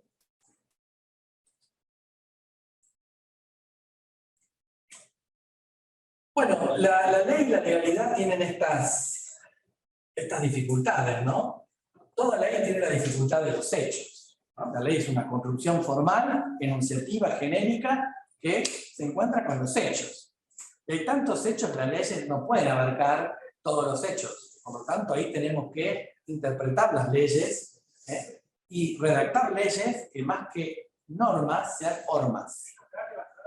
Sean hormas, dentro de las cuales podamos contener lo mejor posible las realidades para que no se desmadren, no se salgan de curso y sean una respuesta al bien común. Un bien común que también como concepto está discutido. Entonces, regular la educación en la modernidad era fácil. Eran esquemas sencillos, uniformes, fuertemente centrados en el concepto de autoridad, intervención, procedimentalismo, hasta más mínimo detalle, cómo elegir el abanderado, cómo subir la bandera, cómo recibir a la niña y a la niña, cómo abrir la puerta, cómo cerrarla, cómo... Ven el digesto en nuestra provincia, en el nivel primario, era una cosa que no te salía de... Decreto 456/86, que tiene que ver con las misiones y funciones de directores y supervisores, ¿no? Que ustedes leen todo eso y dicen, si yo hago todo esto, no funciona la escuela, ¿no? Porque tengo que vivir para estar, ¿no? Es un superdirector de un supervisor, pero con el sentido de Superman, ¿no? Pero bueno, es el modelo prescriptivista. Ahora, si tenemos modelos ambiguos, nos agarra la... Sí, pero la ley no me dice cómo tengo que hacer. Y usted me está pidiendo esto, pero eso no está. Bueno, ahora vamos a ver qué nos pasa frente a esas ansiedades de omisiones. El tener un prescriptivismo riguroso y obviamente con esquemas sancionatorios también detallados en caso de desconocimiento de alguna de las previsiones. Usted no hace esto, la consecuencia es esto, sumario. La posmodernidad acepta el carácter esencialmente abierto, pero a veces peligrosamente ambiguo, de la regulación educativa. La legalidad es un mecanismo de garantía de derechos, entendido que fuertemente desde ellos las obligaciones prácticamente no son necesarias de ser tratadas. Todos son derechos. No vaya a poner una obligación porque sea fácil. Derecho a todos. El derecho a todo. Se supone que nadie habla de las obligaciones. Y las obligaciones son la consecuencia del derecho. No hay un derecho y una obligación. Porque eso es el vínculo, ¿no? Es el consecuente. ¿Qué es un derecho? Es un atributo que se le reconoce a alguien por ser quien es. Eso es un derecho. Y la obligación es el vínculo consecuente con ese reconocimiento. A partir de ese conocimiento hay una obligación, ¿no? Una manera de relacionarme con vos que no puede ser de otra manera, por el tipo y alcance del reconocimiento que yo tengo, o que yo te hice desde lo positivo, de lo normativo. Resulta difícil ahora regular funciones cuando los roles están en movimiento, al aceptarnos que la enseñanza y el aprendizaje se ordenan a la autogestión del conocimiento, y los logros constituyen trayectorias individuales centradas en lo posible. La pedagogía crítica rompió el esquema unidireccional y monolítico, y todo es construcción. Entonces, ¿dónde está el rol? ¿Cuál es mi rol si todos enseñamos y todos aprendemos? No es que yo enseño, vos aprendés, yo evalúo, vos respondés. Ese esquema, ese silogismo moderno, se rompió. Entonces, tenemos un discurso progresista, pero todavía en formato de una evaluación, por ejemplo, que es aritmética, no es geométrica, ¿no? Entonces, ¿cómo doy una respuesta satisfactoria a los padres sobre el rendimiento de tus hijos? Con el 1, 2, 3, 4, 5, 6, satisfactorio y satisfactorio. Alcanzó, alcanzado, logrado, no logrado. Son ambigüedades. ¿Cómo les explico? ¿Cómo las transmito? ¿No? Apelamos, estamos todavía en esa trama, ¿no? La gestión del aula y de la institución no puede ser vertical, sino horizontal, para garantizar legitimidad y para responsabilizar a todos los acuerdos alcanzados. Regímenes de convivencia en la posmodernidad. En la modernidad, 45 amonestaciones y llegás a... Era más fácil lo otro. No tenemos que acordar, tenemos que dialogar, tenemos que reflexionar, y eso es un trabajo. Tenemos que, aunque lleguemos a este acuerdo, lo tenemos que revisar, aún frente a hechos análogos, porque nos impacta diferente, ¿no? El régimen de convivencia no es un manifiesto que queda ahí, lo hicimos una vez hace 5 años y no lo movemos más. No, permanentemente tenemos que encontrarnos, porque eso es parte de lo educativo. La escuela no se impone como modelo de aprendizaje y enseñanza, sino que se construye sobre la base de consensos. ¿Cómo hace una reglamentación construida en una lógica positivista y racionalista para inaugurarse frente a esto, que es otorgar a la gente esta potestad autorregulatoria?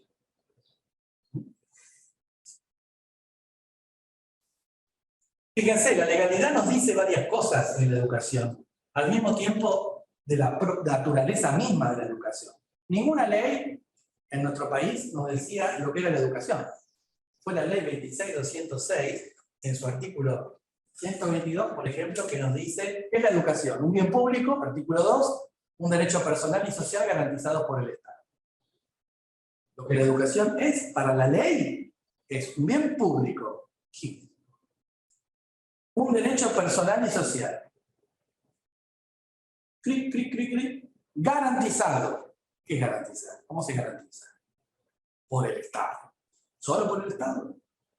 Está plagado de lo que en las técnicas jurídicas se dice conceptos jurídicos indeterminados. El legislador, como yo les decía antes, deja abierta la composición del concepto situados en el tiempo y el espacio. Porque podemos discutir 1000 años lo que es un bien público. ¿Lo estamos discutiendo? ¿Lo discutimos siempre? ¿Lo rediscutimos? Artículo 122. ¿Qué es la institución educativa? Bueno, allí lo dice la ley. La institución educativa es la unidad pedagógica. ¡Wow! Ya empezamos con el principio. ¿De qué tipo de pedagogía hablamos? ¿Unidad pedagógica hoy? ¿Eso no es uniformidad? Fíjense las preguntas que van apareciendo en la lectura de la ley, ¿no? Del sistema responsable. Pertenezco a un sistema y debo dar respuestas. Es decir, la escuela no hace lo que quiere, como quiere, cuando quiere. Es parte de un sistema y debe dar una respuesta sistemática. Y debe responder. De los procesos de enseñanza y aprendizaje destinados al logro. ¿Qué es el logro educativo? ¿Alcanzar todos los contenidos? ¿Todas las competencias? Parece que no. Porque si no, ¿para qué tenemos la posibilidad de tener trayectorias educativas diferenciadas, flexibilización curricular? El logro es mucho más que un determinado resultado. Entonces, por un lado me dice una cosa, pero lo tengo que construir desde otro recurso que también está habilitado en la misma legislación. La mirada, fíjense, es mucho más amplia en la ley. No tengo una norma que me dice todo en un solo lugar. Y vieron que tenemos, que me diga todo acá. No que tengo que recorrer todo este camino para ver. ¿Tengo tiempo? ¿Tengo los recursos? ¿Tengo acceso a las leyes? ¿A los reglamentos? ¿A las disposiciones?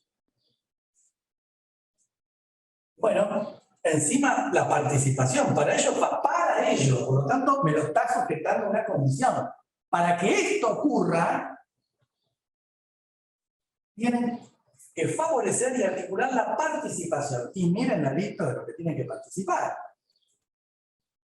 Grandes participantes, los padres, directivos, docentes, madres y o tutoras, alumnos, alumnas, exalumnos, personal administrativo y auxiliar de la docencia, profesionales de equipo de apoyo. ¡Wow! Hay algunas omisiones, no casuales también, pero bueno. Hay otros referentes sociales que participan en la construcción de la educación, ¿no? A los que a veces apelamos y que están allí presentes y no lo podemos omitir, y no están allí enunciados, por ejemplo, que garantizan el carácter integral de la educación. Carácter integral de la educación. ¿Qué es integral? ¿Refiere a una totalidad? ¿Refiere a una autosuficiencia como respuesta formativa? La ley no me lo dice. ¿Trabajamos sobre este texto en nuestras escuelas? Porque es lo que hacemos, o es lo que debemos hacer, es lo que debemos construir. La institución educativa no es lo que a cada uno le parezca. Legalmente es esto. Ahora, ¿lo conocemos? ¿Lo vamos desarmando? ¿Lo vamos situando? ¿Construimos estos espacios? Y una pregunta, ¿no? ¿Qué nos va pasando con la legislación, no? ¿Por qué muchas veces frente a lo que las leyes nos dicen, las políticas educativas, fíjense si no estamos en un momento donde la política educativa nos quema, nos cuestiona, nos enoja y nos pica, y estamos allí discutiendo en voz alta y en voz baja, presencial y virtual, esto que el señor ministerio manda, ¿no? Y bueno, acá estamos. ¿Por qué nos sentimos insatisfechos frente a determinadas decisiones de política educativa y de las normas que la materializan? ¿Qué pregunta, no? Y la respuesta se vincula con las contradicciones que muchas veces se perciben entre la capacidad de ese modelo y de ese régimen jurídico para cubrir nuestras expectativas. No, bueno, pero lo que dicen es imposible de hacer. No, pero hubieran empezado antes, hubieran avisado antes, y empieza, ¿no? Buenas razones, ¿malas excusas? Aparecen los liderazgos, ¿no? ¿Qué liderazgo hay para llevar adelante eso que se nos pide que hagamos? Y un liderazgo, una pregunta, un cuestionamiento de liderazgo que también empieza por uno mismo. ¿Qué liderazgo tengo yo en el aula para materializar políticas públicas educativas allí donde tengo que estar? Los liderazgos suponen dinámicas de equilibrio entre mayorías y minorías, capacidad argumentativa que permita justificar las medidas. ¿Podemos explicar lo que se nos pide? Porque a veces lo entendimos nosotros, imagínense lo explica un padre. 4 constantes actitudinales que aparecen, uno ha podido recoger a lo largo de estos años, frente a la materialización de una política educativa en normas que las expresan en conductas divinas. Están aquellos que hacen lo que quieren, en la autorreferencia. Yo voy a hacer lo que quiera, que venga el decreto, que venga la resolución. Están que hacen lo que sienten, son los intuitivos, los emocionales. Sí, todo bien la resolución, pero vos sabés, acá yo no siento que la comunidad, que los docentes, no lo hagamos hola, esto va a ser muy conflictivo. No, es lo intuitivo. Mi abuela problema, acá yo la sufre, acá va a haber lío, los padres se nos van a levantar, ¿no? Y empezamos, ¿no? Eso es una emocionalidad, una intuición. No, hacen lo que sienten, hacen lo que les conviene. Y ahí hay 2 tipos de pragmatismos operantes, ¿no? Está el pragmatismo altruista, que por eficacia asociada a rapidez hace, bueno, mira, vamos a hacerlo así, ya, rápido, no demoremos, Y claro, y nos atropellamos, porque es como manejar a alta velocidad, perder capacidad de reacción. Vamos rápido, hay que cumplir que la planificación, que el año que viene que ya que el bien y le damos, ¿no? A mí me pasa cuando voy a comprar ropa con mi mujer, me gusta ese, pero no te lo mediste, pero me gustó, claro, porque yo estoy así, la ropa es así, claro, pero no te lo probaste. Lo probamos, experimentamos, dialogamos, preguntamos, diagnosticamos, trabajamos en el territorio. A esto me estoy refiriendo, ¿no? Y están los egoístas, los que especulan. No, pero ¿sabes qué? Mira, no conviene. Porque si te llega a pescar la supervisora, vamos a hacerlo así. Porque entonces si lo registramos así, ¿no? Es la especulación, es la rosca. ¿No? Ahí está ese otro tipo de pragmatismo. Y están los que hacen lo que deben. Pero no es un deber ciego. No es un anómico. No es un esclavo de las circunstancias. Es quien se contextualiza y acompaña. Pero también, para hacer lo que debe, está avalado por alguien. Si no hay liderazgos directivos y supervisivos que acompañen la tarea, y a su vez no hay liderazgos supervisivos que acompañen los directivos, y no hay liderazgos políticos que acompañen los supervisivos, cada uno se ubica dentro de los otros. Dígame si esto no se experimenta, ¿no? A nivel institucional, micro y macroeducativo.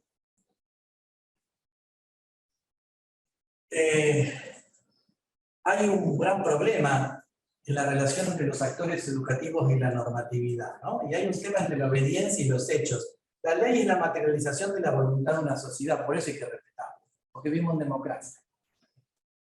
No nos gusta, cambiémosla, pero no creamos que legitimamos lo que esperamos y la ley no me responde, desobedeciendo.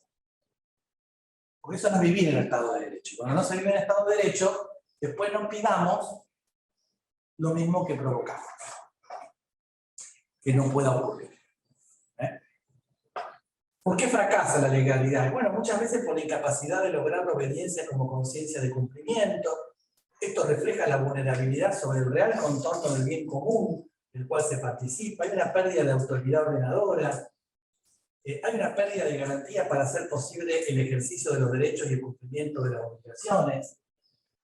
Y la fuerza, la coercibilidad, la amenaza de la sanción, o de la no promoción, o del no reconocimiento, no es un recurso aceptable para garantizar la obediencia. La obediencia su etimología viene de obediente, de saber oír.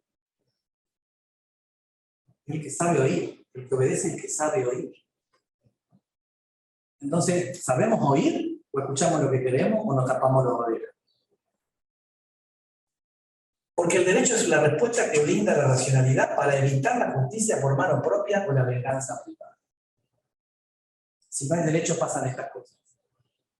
Lo taliónico, por lo menos, tiene un criterio de algún tipo de términos de referencia, ojo por ojo, diente por diente. Pero la justicia por mano propia es desgarradora, porque uno no va a reparar el daño, además de reparar el daño, a reparar el haberme provocado, haberme querido dañar. Y a veces uno se concentra más en eso que en reparar el daño como algo concreto experimentado, ¿no? Yo ya no voy por lo que vos me dañaste, sino porque me quisiste dañar.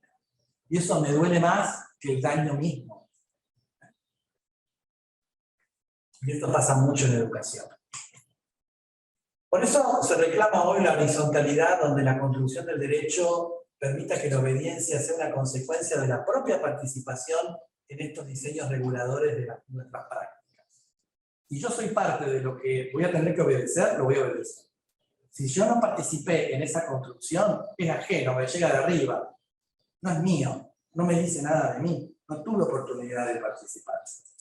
Y esto no solo me refiere a una normativa macro, ¿no? Sino a la que regula nuestra institucionalidad más inmediata, nuestra práctica áulica, y eso también es normativo.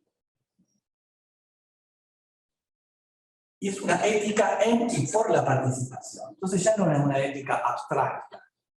La ética como conducta de vida es una conducta consecuente con lo que yo fui parte en su construcción. Entonces me obliga más, porque me obliga en conciencia. Además me denuncia a mí mismo. Ya no me puedo volver víctima de las circunstancias, sino en victimario de lo que después ahora me presento como víctima. Yo lo construí. Entre el sujeto educativo, docentes, directivos, supervisores, padres, todos los actores educativos, el sujeto educativo es un sujeto más complejo que una única persona. Y la norma reglamentaria se establecen vínculos que afectan la eficacia normativa. La primera es la reglamentofobia. La reglamentofobia es justamente, perdón, la reglamentofobia. La reglamentofobia, dígame usted que insisto, versículo, punto, coma, resolución, dice que yo tengo que hacer. La reglamentofobia es el prescriptivismo, ¿no? No, yo si no me dicen no, no lo hago. La reglamentofobia es su consecuencia. No sé de qué se trata, pero me pongo. A mí una norma me va a decir, con todos los años que tengo yo en esta escuela, ¿me va a venir una resolución y te voy a decir cómo es que va a un pibe? No, por favor. Es la reglamentofobia. Todo funciona bien hasta que algo funciona mal.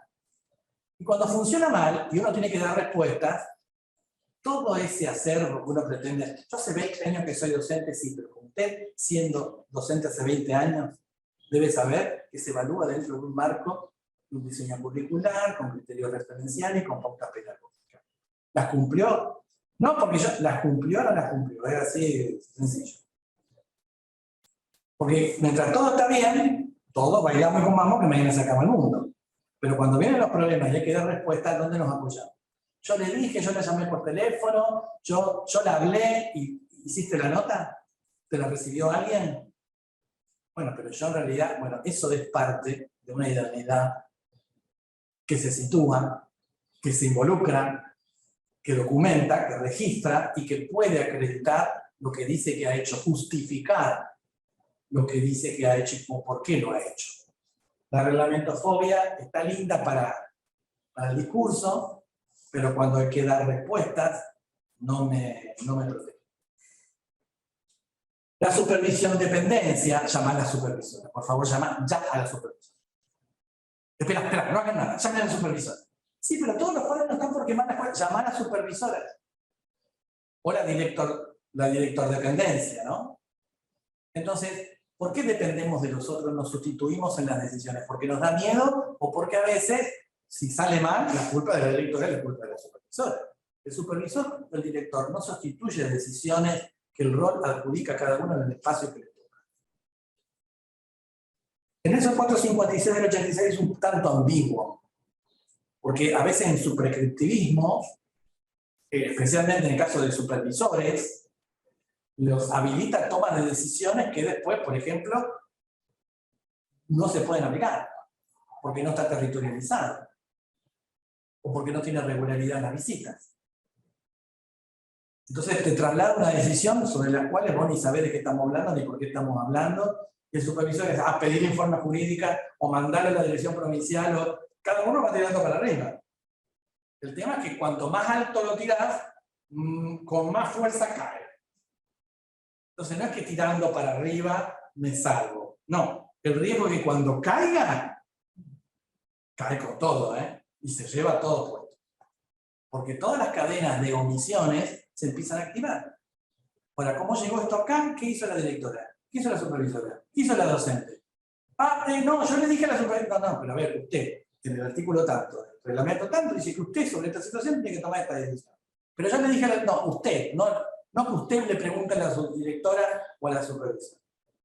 En todo caso, la pregunta, la duda, viene dentro de un marco, de un contexto. Y eso hace la idoneidad de la formación permanente. La eficacia costumbrista. Bueno, en educación el siempre se hizo así. No, amiga, acá siempre lo hicimos así. No me vengan con que nosotros siempre lo hicimos así. El siempre se hizo así, que es la eficacia costumbrista. Si siempre lo hicimos así y salió bien, ¿qué te va a poner a ver ahora el reglamento? No. Hagámoslo igual. ¿Por qué no lo cambiamos? Y claro, siempre se hizo así y funcionó porque nadie del otro lado. No, pero acá el reglamento dice que no es así como lo están haciendo ustedes.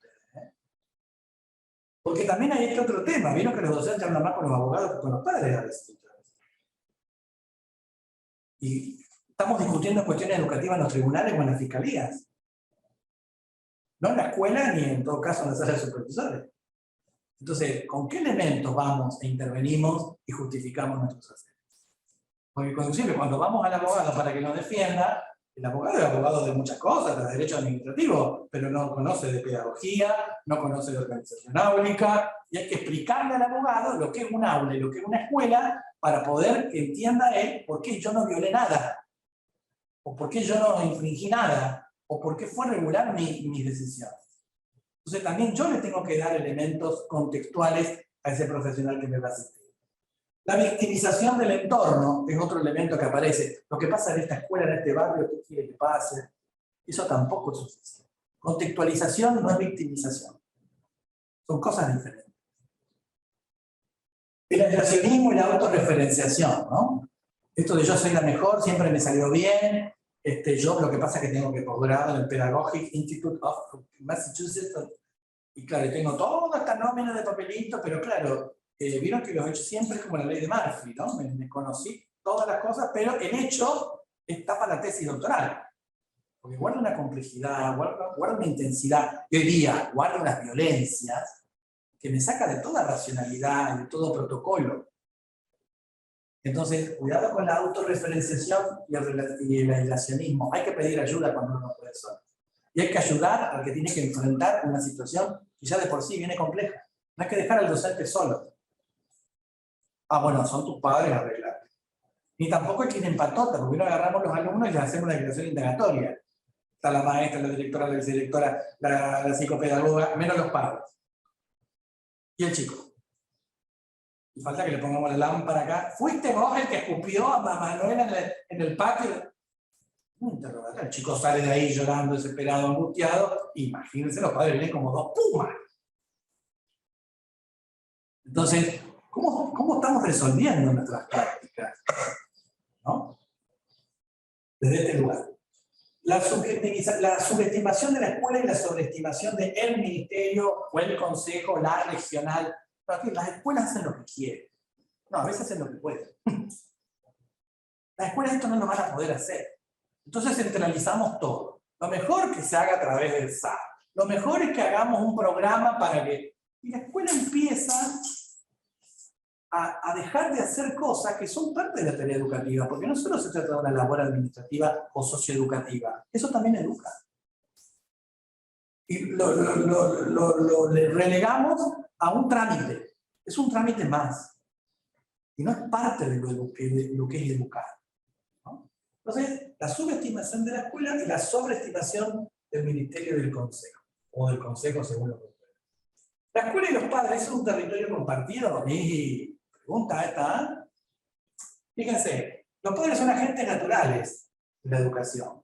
Allí tienen el encuadre normativo que lo especifica, ¿no? La ley que está citada allí provincial es la ley de Entre Ríos. Por eso van a ver que es una ley diferente. Nosotros no tenemos ley provincial de educación, todavía. Son agentes naturales porque son los que deben participar, deben comprometerse, no deben ser intervencionistas y tampoco deben ser delegativos. Eso es el agente natural. El agente es el que vehiculiza algo, ¿no? Un profe de biología, el agente es el que vehiculiza algo. Es propiciatoria que otra cosa ocurra. ¿No? Sirve de causa eficiente para que otra cosa se genere. ¿No? Y la educación se genera con la participación de los padres desde ese lugar. Participar, comprometerse, no ser intervencionista. La escuela no es una extensión de mi casa. Yo vengo y tomo decisiones y que la maestra es una empleada mía. Pero tampoco el delegativismo, bueno, acá para eso le pagamos a la maestra, que le enseñe ella. Entonces, es integrar estos dos continentes. El respeto a la autoridad pedagógica significa que esa autoridad pedagógica, para ser respetada, debe saber justificar, saber ofrecer alternativas habilitadas. La autoridad pedagógica no es solo el título. El título es lo que permite saber justificar las decisiones pedagógicas que tomamos y saber ofrecer alternativas cuando no funciona el plan A. Así se comprende esta exigencia de la autoridad pedagógica para ser respetada. Y la autoridad pedagógica y el derecho a la información, que también es un derecho que tienen los padres, implica qué, cómo y cuándo informar. Porque si no también, si en el pasillo de Paradita No, yo vengo por el caso de mi hijo. Bueno, mira, no te puedo atender ahora, pero no es que te puedo decir, eso no es un ambiente propicio para informar. Y es lo más peligroso para hacer equívoco. En el lenguaje, porque uno está apurado. Y el padre viene con un problema. O el, venga mañana porque me estoy yendo. Ah, bueno, pero venga mañana y me habla bien, mañana tranquilo. Y resulta que lo que viene a denunciar es el abuso de un hijo. No va a volver a la escuela. Se va a ir a los medios o se va a ir a la policía. Y el otro día tenemos un problema, una pueblada, en la escuela y no sé por qué. Y porque lo hice venir mañana. Si el padre, yo lo vi al padre, lo hice venir mañana. Pues ya me estaba yendo. Entonces, cuidado con esto. Porque no hay margen de maniobra en cómo hoy día la sociedad, los medios, las propias familias están tomando no solo este tipo de cosas, sino cualquier cosa que tenga que ver con la educación.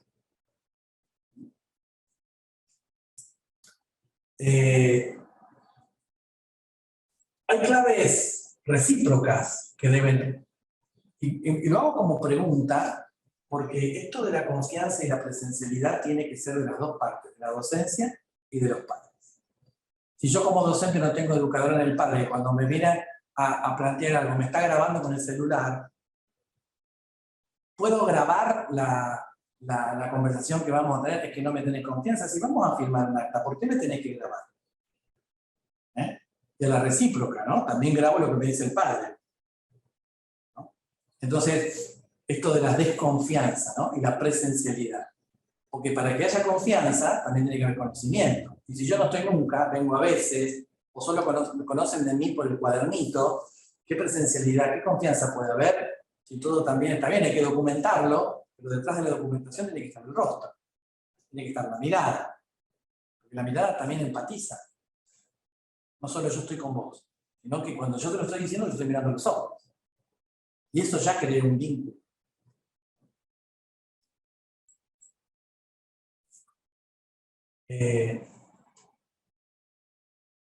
¿Hacia dónde vamos?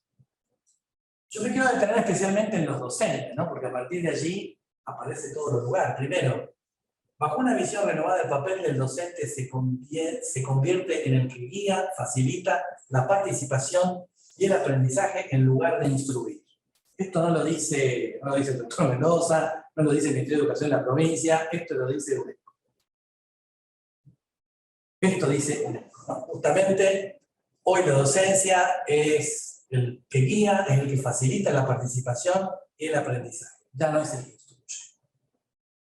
Eso cambia el rol. Y eso hace más aprovechable el oficio. Pero eso también denuncia carácter.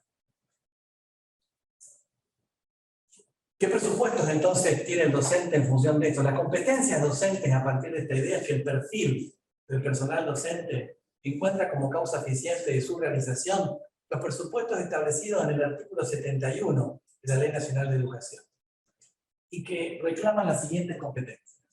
Los y las docentes como enseñantes y como generadores, transmisores de conocimientos y valores. A estos efectos deben acreditar un compromiso hacia la formación integral como objetivo de la enseñanza.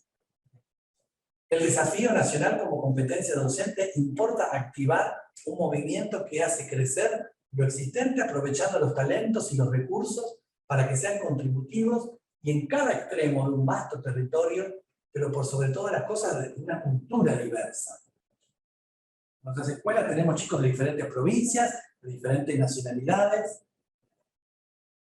La construcción de una sociedad más justa como competencia docente nos vuelve a exigir incorporar el contenido integral e integrador. Todo esto lo estoy aprendiendo en el artículo 71 de la Ley Nacional de Educación. La autonomía profesional docente, ¿no? Importa la autogestión del conocimiento, el aprovechamiento del oficio y su traducción en renovadas y permanentes herramientas para actualizar y mejorar su práctica.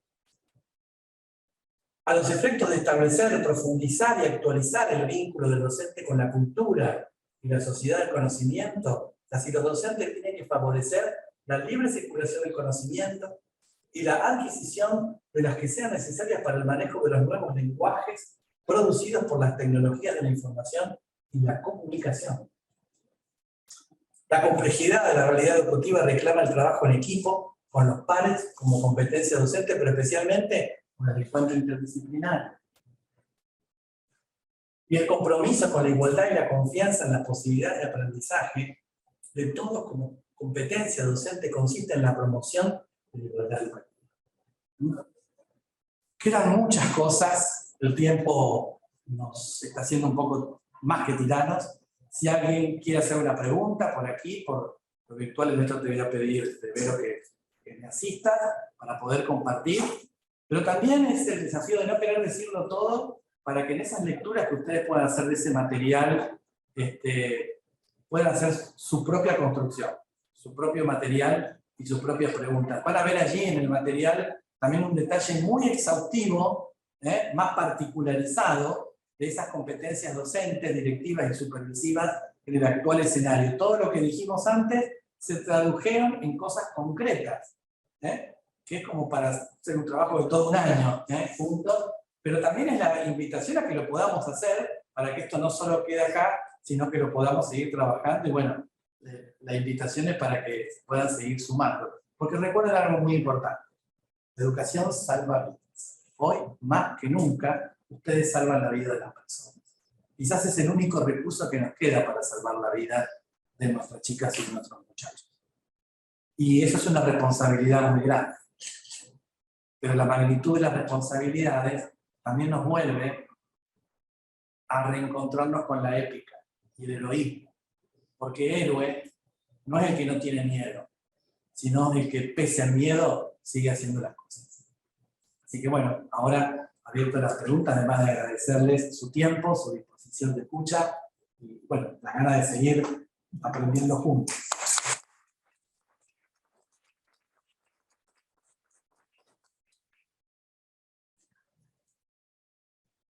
Vamos a sacar la filmina que quedó. Si Verónica puede ver si hay alguien que...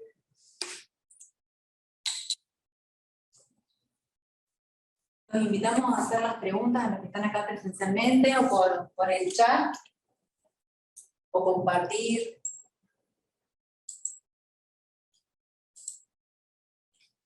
La decana está espiando, así que... Sí. Pero no pregunta, la decana no pregunta, va a hablar al final porque está evaluando.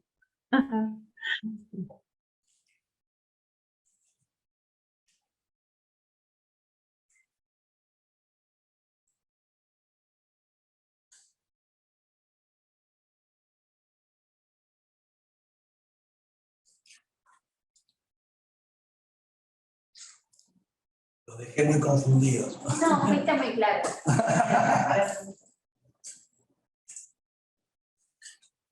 Además de ser claro, creo que nos vamos todos como, no sé, yo voy como más esperanzada, porque en medio de todo lo que uno vive en lo diario, si bien hoy les decía como que el reconocimiento hacia los directores o hacia aquellos agentes que estamos frente a esta realidad, no está esto que acabamos de hacer, es una forma de revalorizar y de sentirnos resilientes, obviamente, en este desafío que tenemos día a día y de ser un poco héroes y, bueno, salir adelante. Pero bueno, sabemos y como hoy nos preguntabas cuando ingresamos, ¿les pasó algo? No, pero hay que también prevenir y capacitarse y formarse para dar respuesta.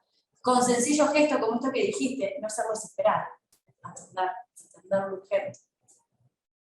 Sí, tiene un valor agregado muy importante que no podemos minimizar hoy día. Antes era prescindible, hoy se vuelve imprescindible.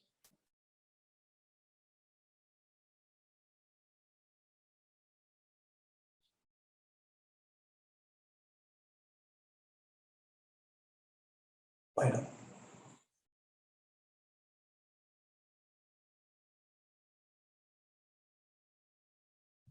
Nos dejemos. Dejar mudo a un docente es complicado. Me puedo dar, es como dejar mudo a un abogado. Buenas tardes, ¿me escuchan? Sí.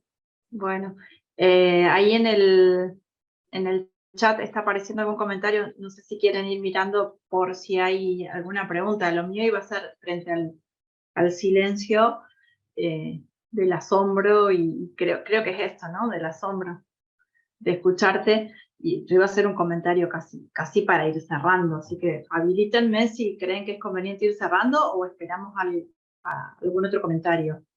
Hasta ahora los comentarios son buenos. Empezamos y van a empezar los malos. Bueno, no, porque me iba a quedar con el comentario que te hizo la docente que está presente ahí, que no veo y no logro identificar su voz, porque mi comentario final apuntaba fundamentalmente a agradecerte el que estés aquí, pero el que hayas estado aquí presente para compartir esta mirada. Pero tomo las palabras de la docente de recién y decir que agradecerte por la mirada y por la palabra esperanzadora que transmitiste, sobre todo porque esto es un prejuicio, tal vez personal, y el resto no lo comparte, pero vos desempeñás un rol público que te pone en un lugar que nos tensiona a todos nosotros también, porque hay una tensión entre lo que vivimos, lo que hacemos, lo que esperamos de la vida educativa y de la vida institucional, y el deber ser que de algún modo, por tu rol público, de funcionario público, encarnás. Entonces, ahí ya está dada la tensión, ¿no? entre el ser y el deber ser. Y justamente desde ese rol, que tengas una mirada y una palabra esperanzadora como esta, realmente es para agradecerte.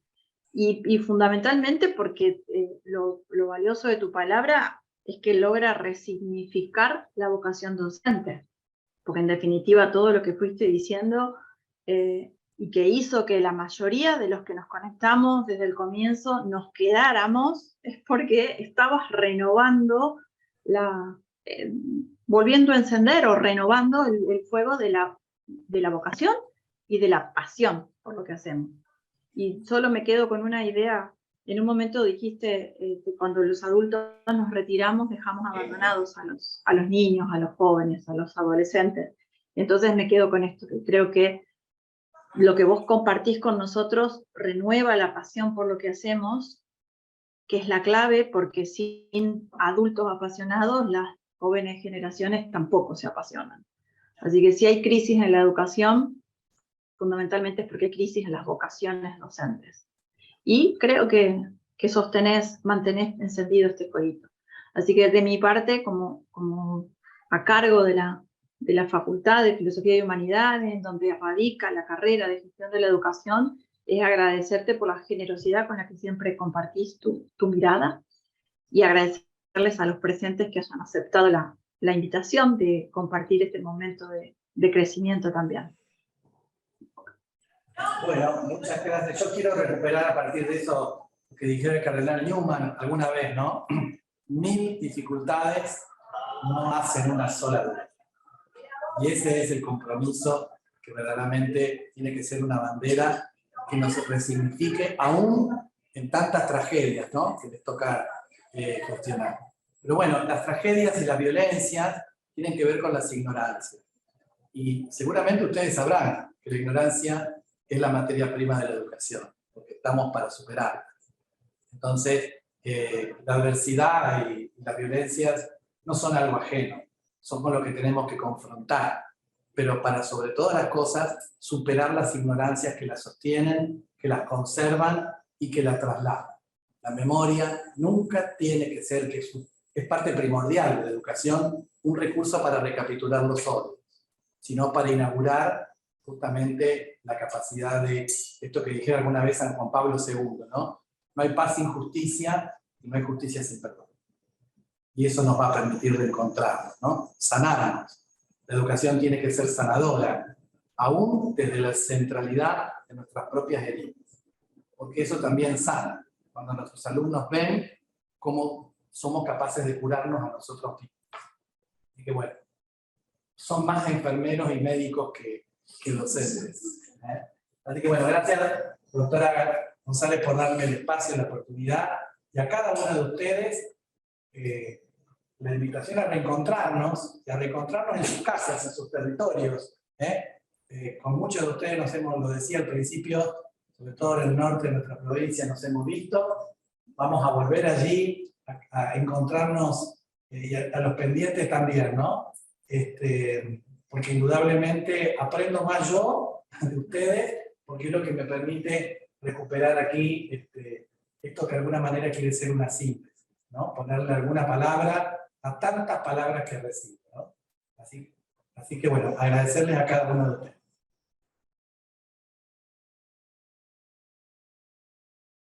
¿Podemos aplaudir? Gracias.